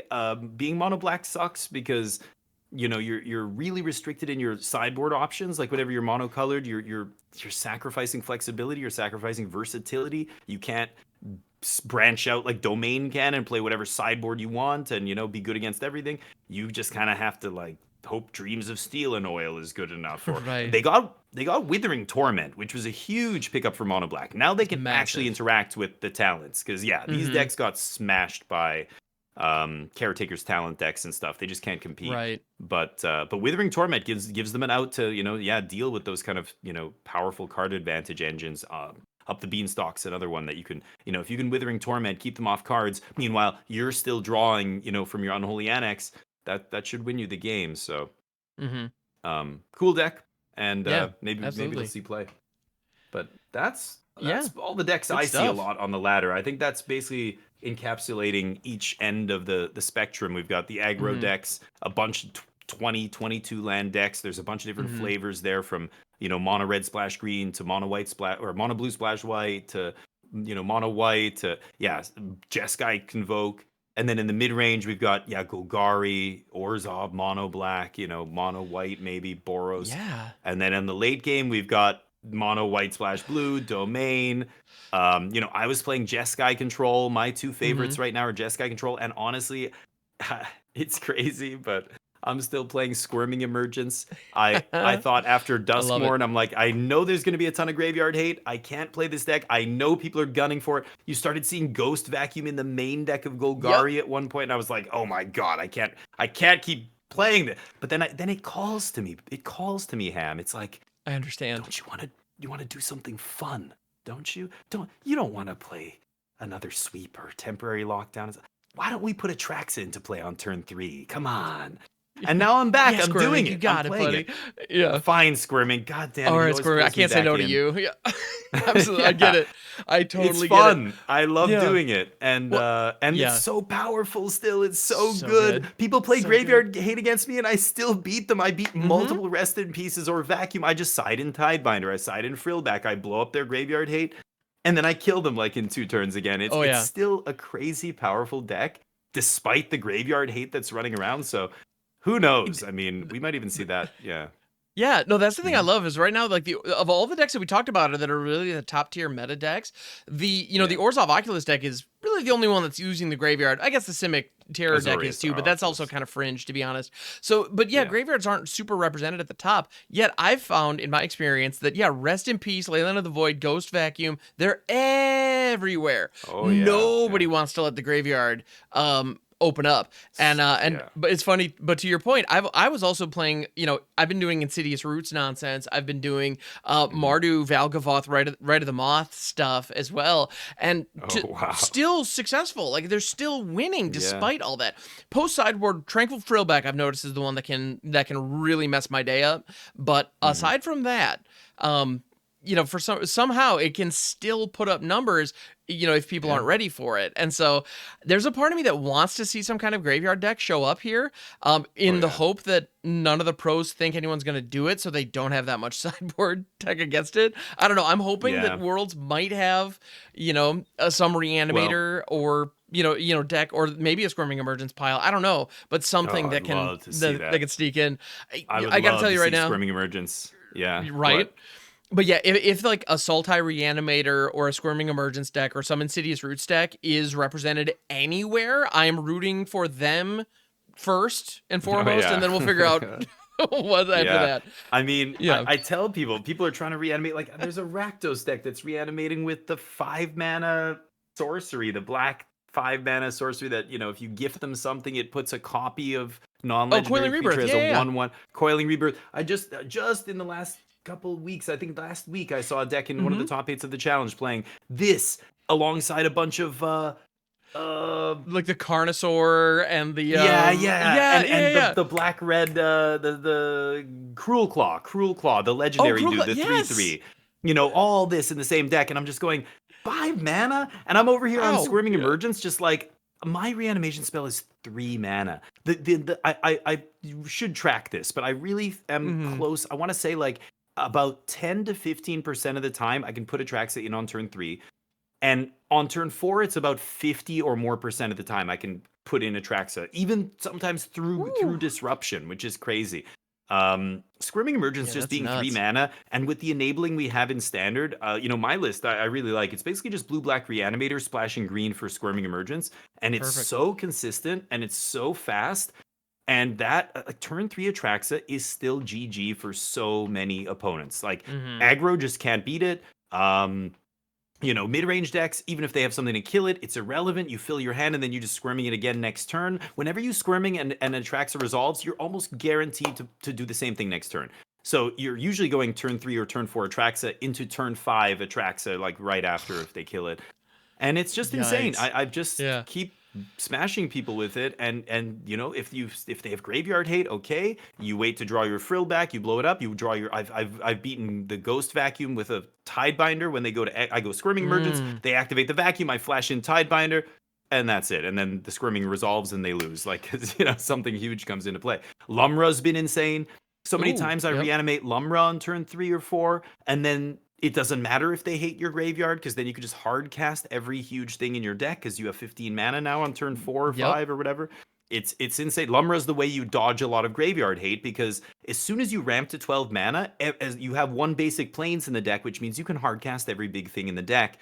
And that's it. They can cast Rest in Peace. They can cast whatever graveyard hate they want. It doesn't matter. You just draw your threats and you slam them, and they die. Lumra is the craziest ramp card in the format. If you can ramp it in early, it just takes you from 3 or 4 mana to 12 mana on the next turn. Like, it's bananas.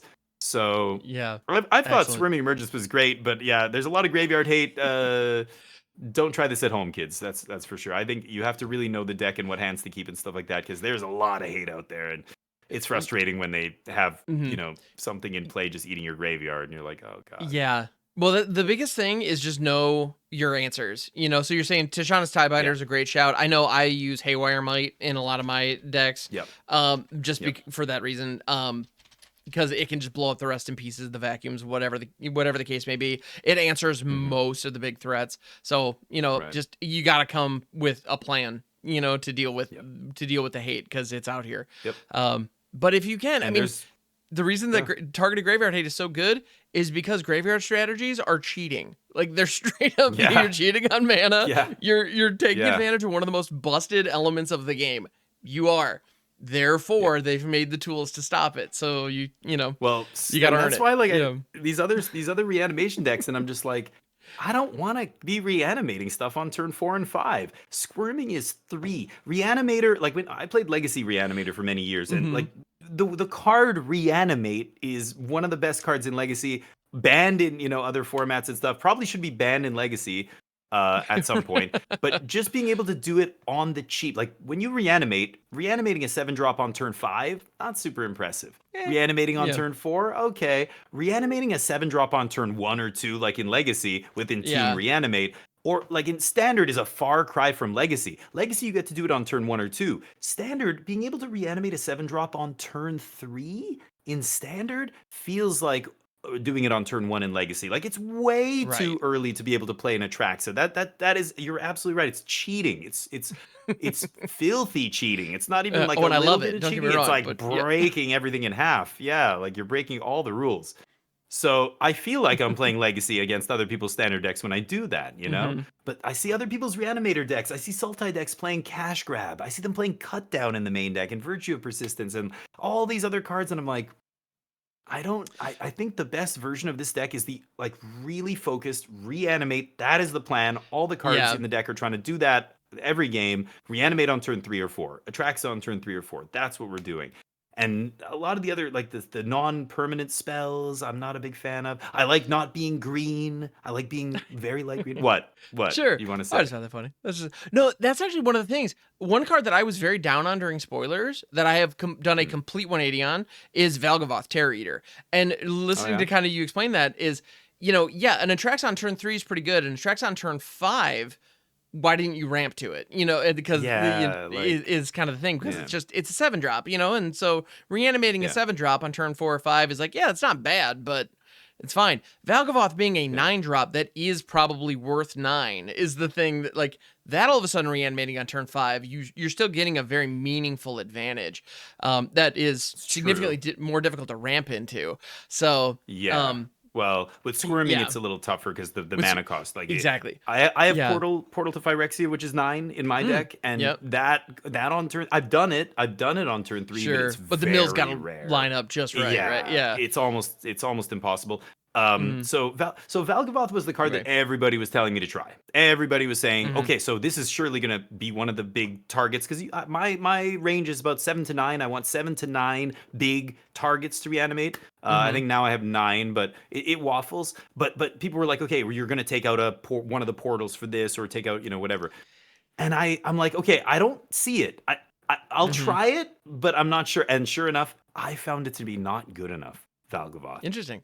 Well, again, with Squirming Emergence as your primary reanimation spell, I could totally see that.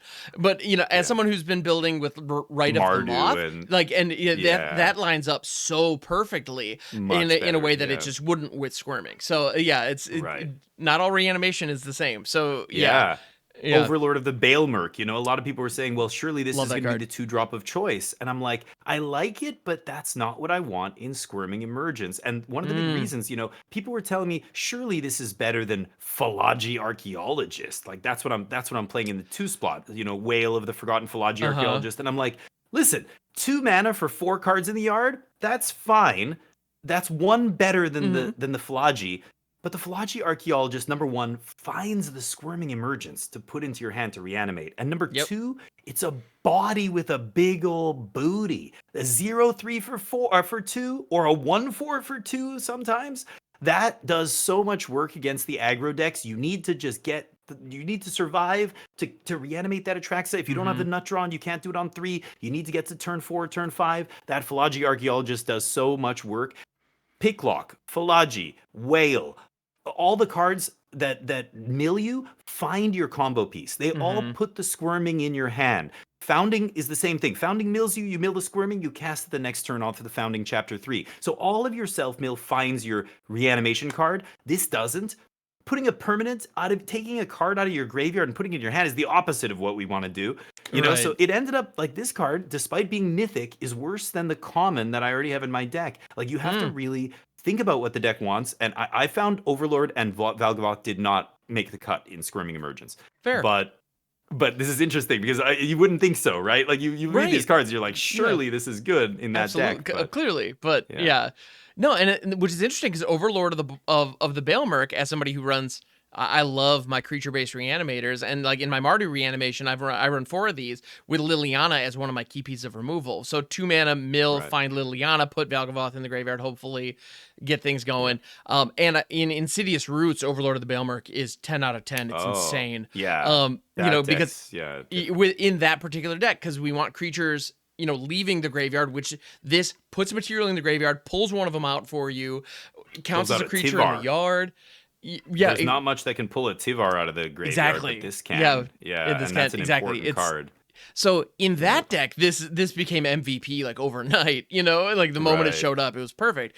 And again, it's kind of amazing how many different types of graveyard payoffs there are right now. Because I can totally see all of your points, and I can see why in Squirming it's not a great fit. Like it reads like it's worth trying, but it doesn't really line up that well. This is why I want to see that RCQ season happen. This is why I want to see the pros really focus on this, because there's so many ways to build a graveyard-based deck. And like in my experience, the way I'm building my version, this didn't make the cut. Valgavoth or whatever didn't make the cut. The other cards I found to be far better for what I was doing.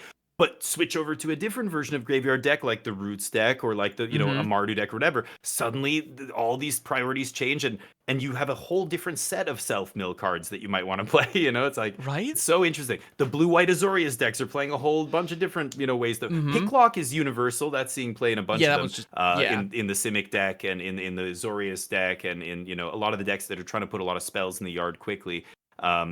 But reanimation is a little bit of a weird one. We've got, people reanimating a 3-drop on turn 1 with Helping Hand. Like that's not on turn 1, but on turn 2. That's a weird reanimation. Like what? A 3-drop on turn 2? Like how is that worth? But when it's a 3-drop that normally you're not supposed to cast on turn 3, it should be, harder to set up than that. It ends up being really powerful, the Oculus.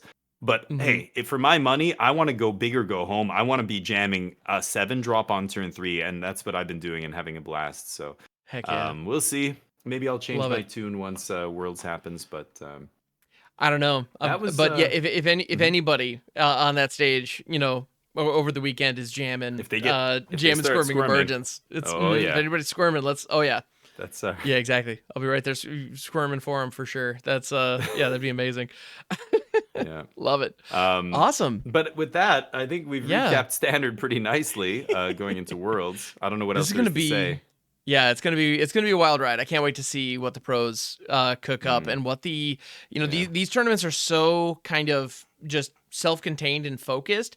Because I have a feeling that the stuff that they're going to be running may not be fully compatible with something like the ladder, but we know it's going to drive, they're going to find some phenomenal stuff. And I wonder, we covered a ton of different decks today, but I do wonder, is there some kind of tech that we haven't found, that a pro team might bust out? Because this card pool is huge. If there was ever a time for some hidden gems in Standard to come out during a big tournament, this is it.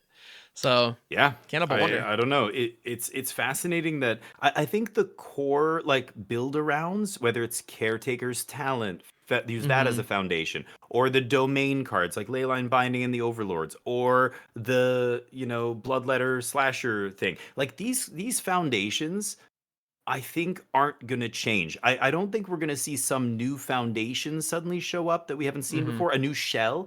What I think you're gonna see is those foundations being pushed in directions that maybe we didn't think they would go in. Like again, look at Domain. There's so many ways to build that deck. It's not like it's going to be a new archetype. It's going to be Domain, but it's going to be I hope a way that we haven't seen it be built yet, or mono white. Oh, the mono white deck splashing black, here, or the person who splashed red in the mono white deck did really good here. Like they're going to take these existing shells and then like move them slightly left or right of the starting point, but it might seem like a small shift, but that's a huge thing in Magic. It'll totally change the deck, the way the cards that you put in it, the way the deck plays. Just shifting the mono white deck from being white red to white blue completely changes how you play that deck, and it'll change how you sideboard, and it'll change a lot of things. So I think that's what we're going to see. We're going to see a lot of new versions of these decks, but I think a lot of the foundations are going to be the same because they're so powerful. Like Caretaker's Talent is so goddamn good.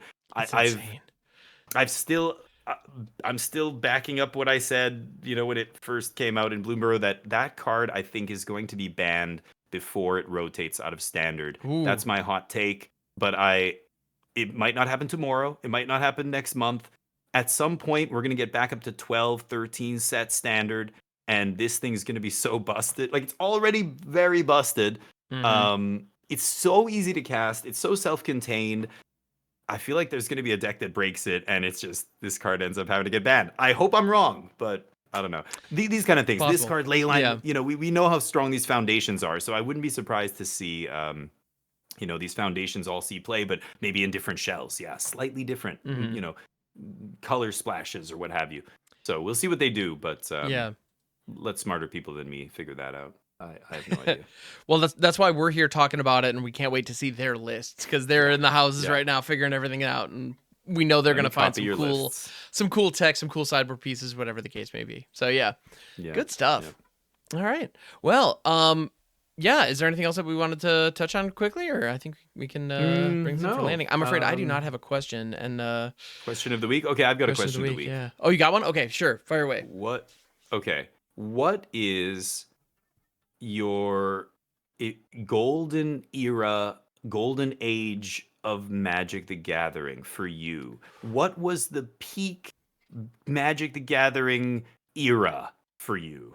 Maybe it was, a limited era, standard era, like I don't know, but what do you think? So for me, for me, the good old days will always be the early 2000s, right after I just started, because I started when Scourge was on the shelves, and I was there when 8th edition dropped. So like what is now the beginning of Modern. And so I had a front row seat for the whole Mirrodin block.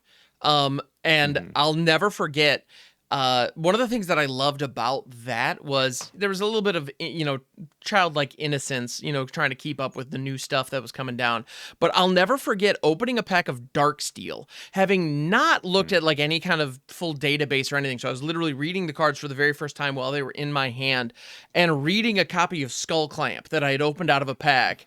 And I remember looking at a friend of mine like, that says 2 cards? 2 cards. Am I reading that right? And even having played the game for 6 months at this point, I remember looking at this is cracked, right?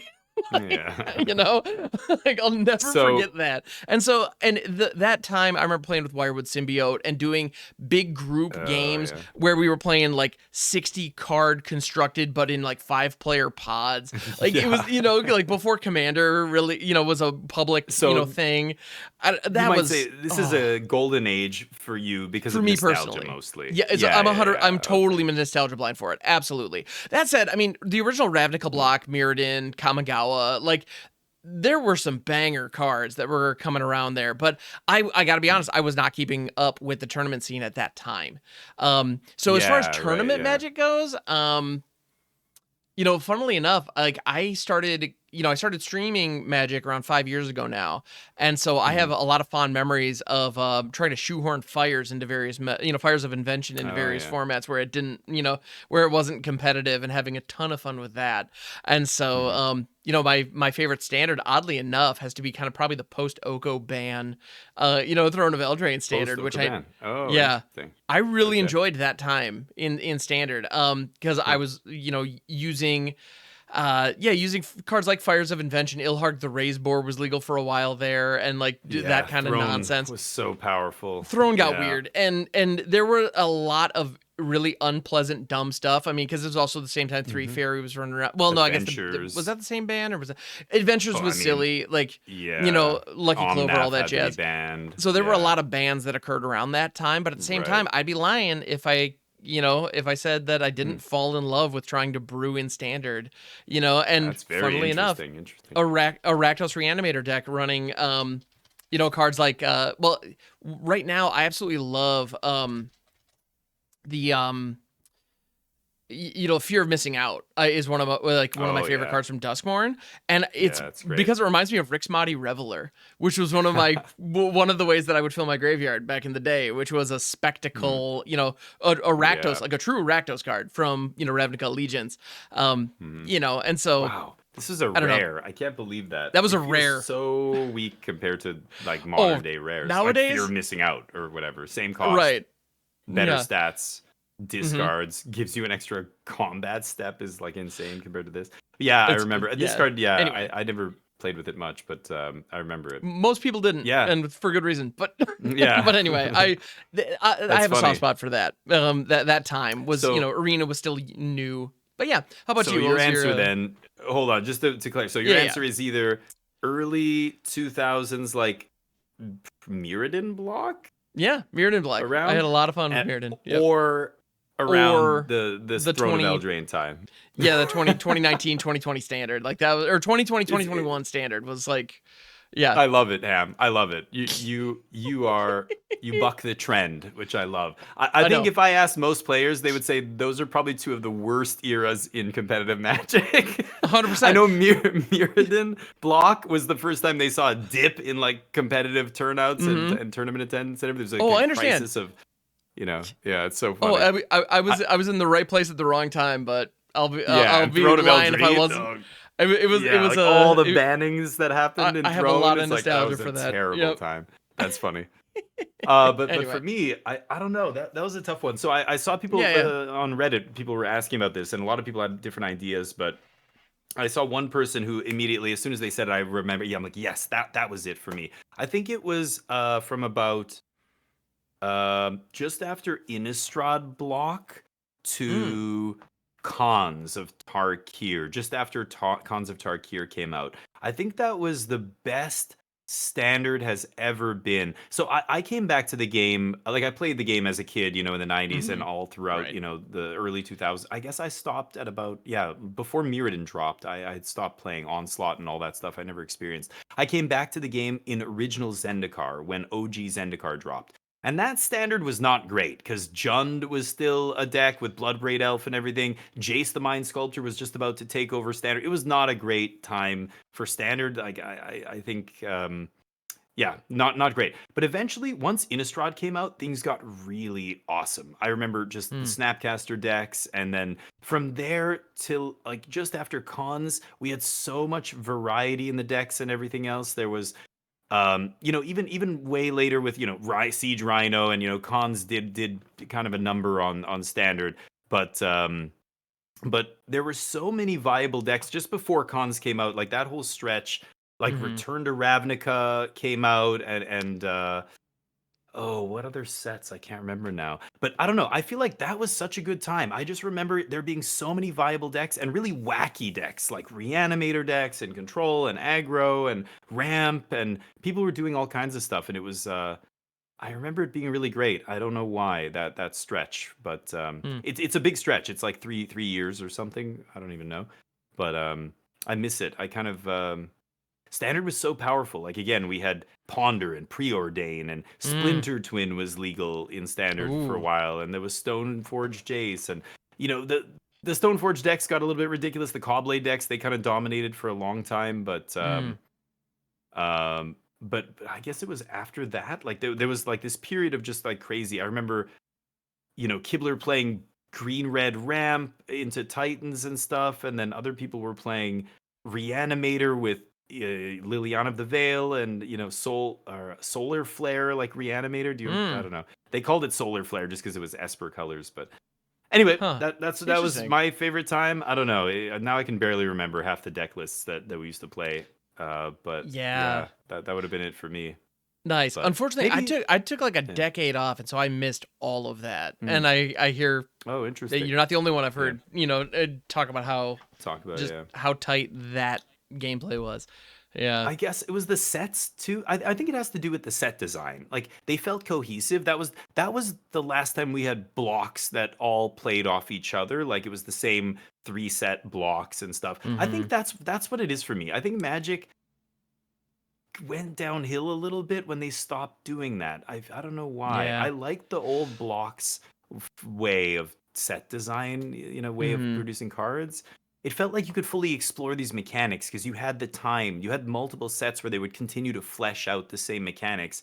Whereas now it's just like every set is a whole new bunch of mechanics and bunch of Mm-hmm. stuff, and the next set comes out, and that's, if it's full of powerful stuff, then it totally supersedes the previous things that kind of came out, and instead of building off Right. them, it kind of, I don't know, it's weird. Maybe that's it. Maybe that's why that period in time felt great to me, but and then they stopped designing sets like that, and it feels different now. I don't know, Yeah, well, weird, but blocks were great for a whole bunch of reasons, and yeah. I wish we did go back to them. I can understand some of the concern about them though, because the three set Yeah. block you'd have the majority of the year taking place like on the same plane with similar Yeah. mechanics and kind of similar themes, and so I can understand why some people might have wanted that to shift a little more frequently. And the third Yeah. set in blocks were kind of traditionally, or Yeah. it became kind of a meme that they Me. weren't Yeah. as great as some of the others, Yeah. because of how much design space can you really do.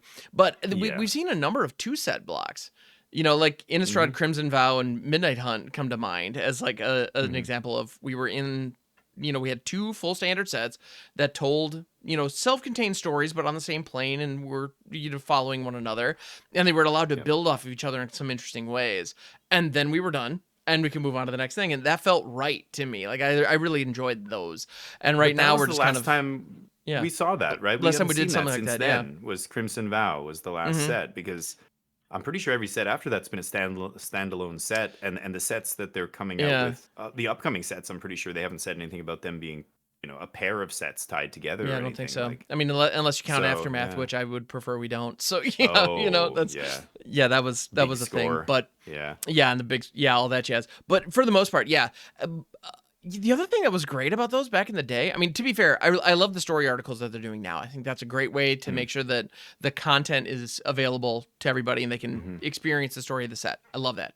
Yeah. But back in the day, with the three set blocks, they would produce a fantasy trilogy of novels Yeah. alongside the sets. Whether you read them or not, it was so cool that they existed. I thought, like, Yeah. it was an I interesting. agree. You But could they do were a so deep dive, badly and you could. written. Some of them were, That was yeah. the Some of them were problem. pretty rough. The last one, I think it was the last one they did. That was the one that killed it, and they that's when they stopped doing that. Was the Hmm. one, I think, the professor, the Tolarian Community College, professor, did a whole video about it. It was, the guy just phoned it in. The guy who wrote that novel seemed like he had no real Like, he didn't dig into the lore. He didn't really even know anything about Magic. And there were like stuff that was kind of offensive in there, and there was like people were picking stuff out that was the like, War of the Spark it was just novel. bad. There were 2 novels from War of Yeah. the Spark, and the second one had some stuff in it that like they did some retcons on some very progressive things that they'd previously done that were like not received well. So Yeah. No, I remember that. And that was it. I remember they haven't. I don't think they've done the novels since then. But so you're right. I would love to see that. Have they? I don't know.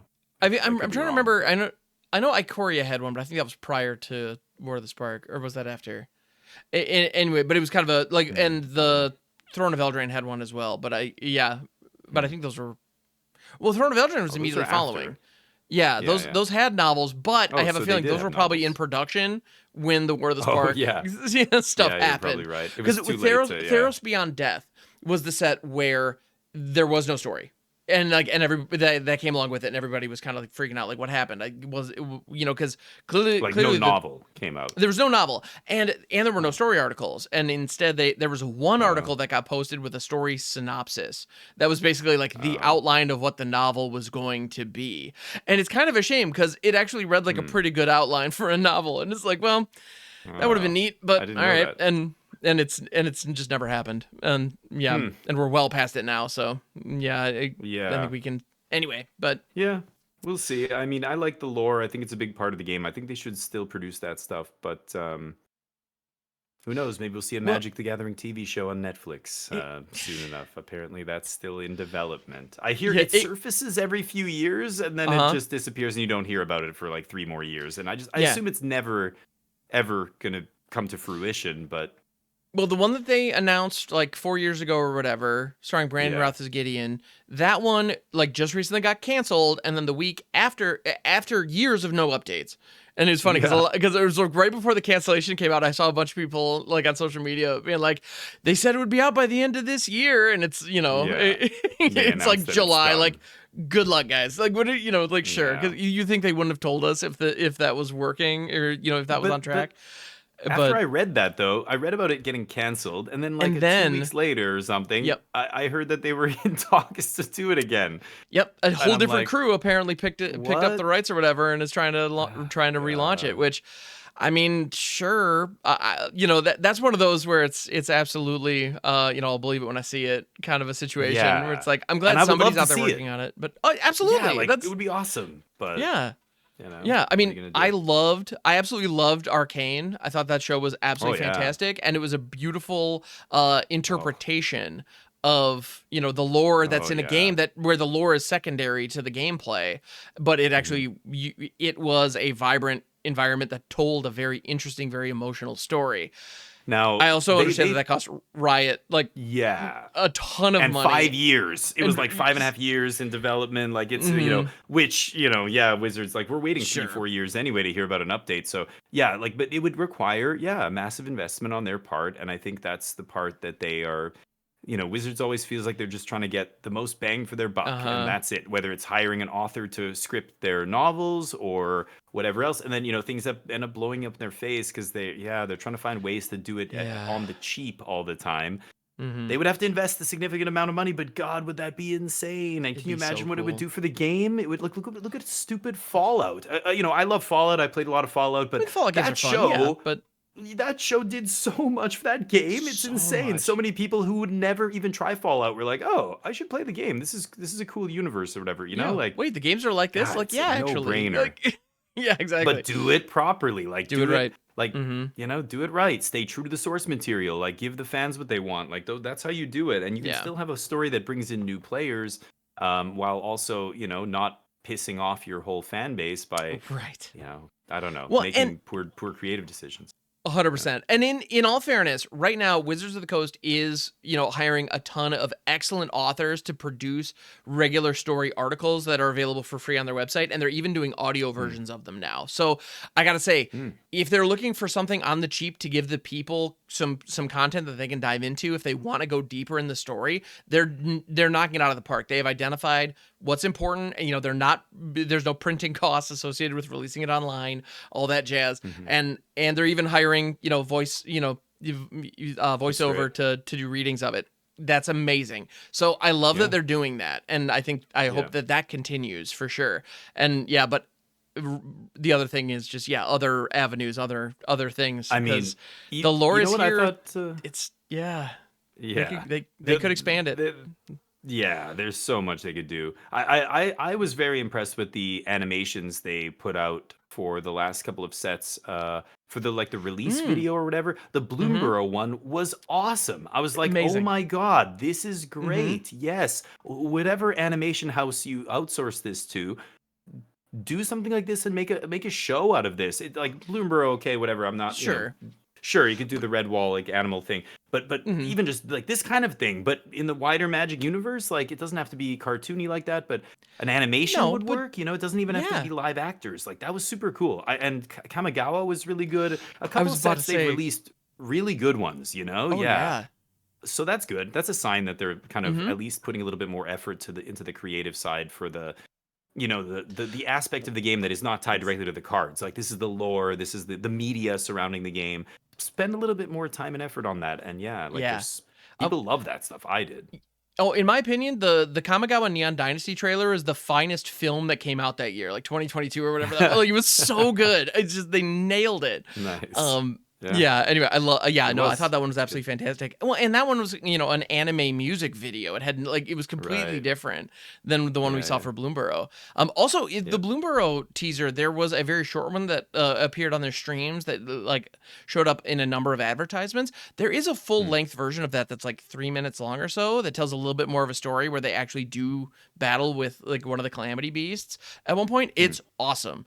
I cannot recommend it highly enough. I'm pretty sure it's out on YouTube. That's the one I saw.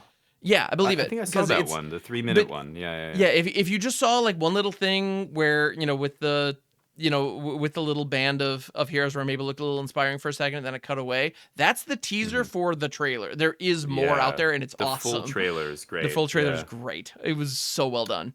Yeah.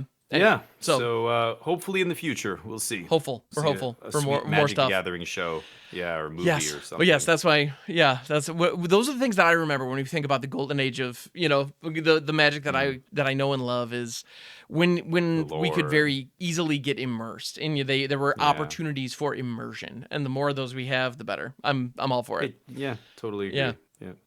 Anyway, cool, good stuff. Well, that answers that. But so here we go. We're coming up on the 2 hour mark per usual, which Wow. Yeah, I know, right? I feel like we just started. I always feel like we just get started, and then we're too much to say. Yep. Anyway, good stuff. So thank you, dear listener, dear viewer, for hanging in with us as we go. But we're gonna bid you all a very fond adieu.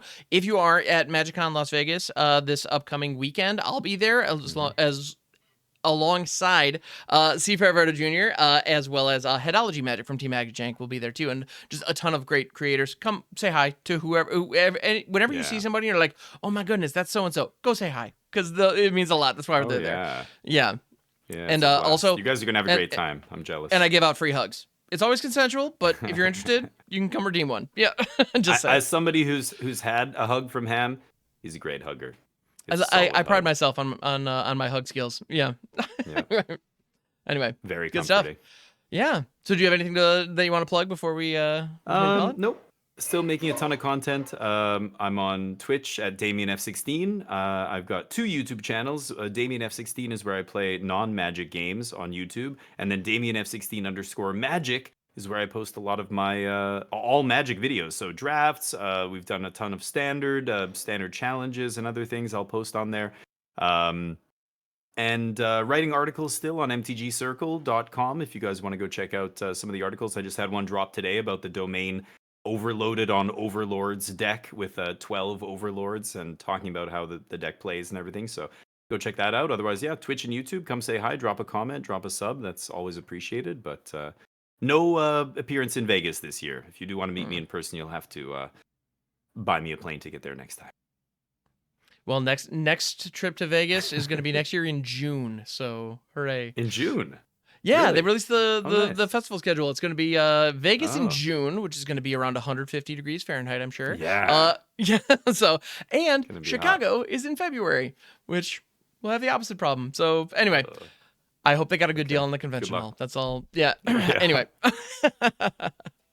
Regardless, well, thank you, everybody. We appreciate you. And we'll catch you at all the different places. The links for those are in the description as well. So, All right, everybody. Later. Bye, guys.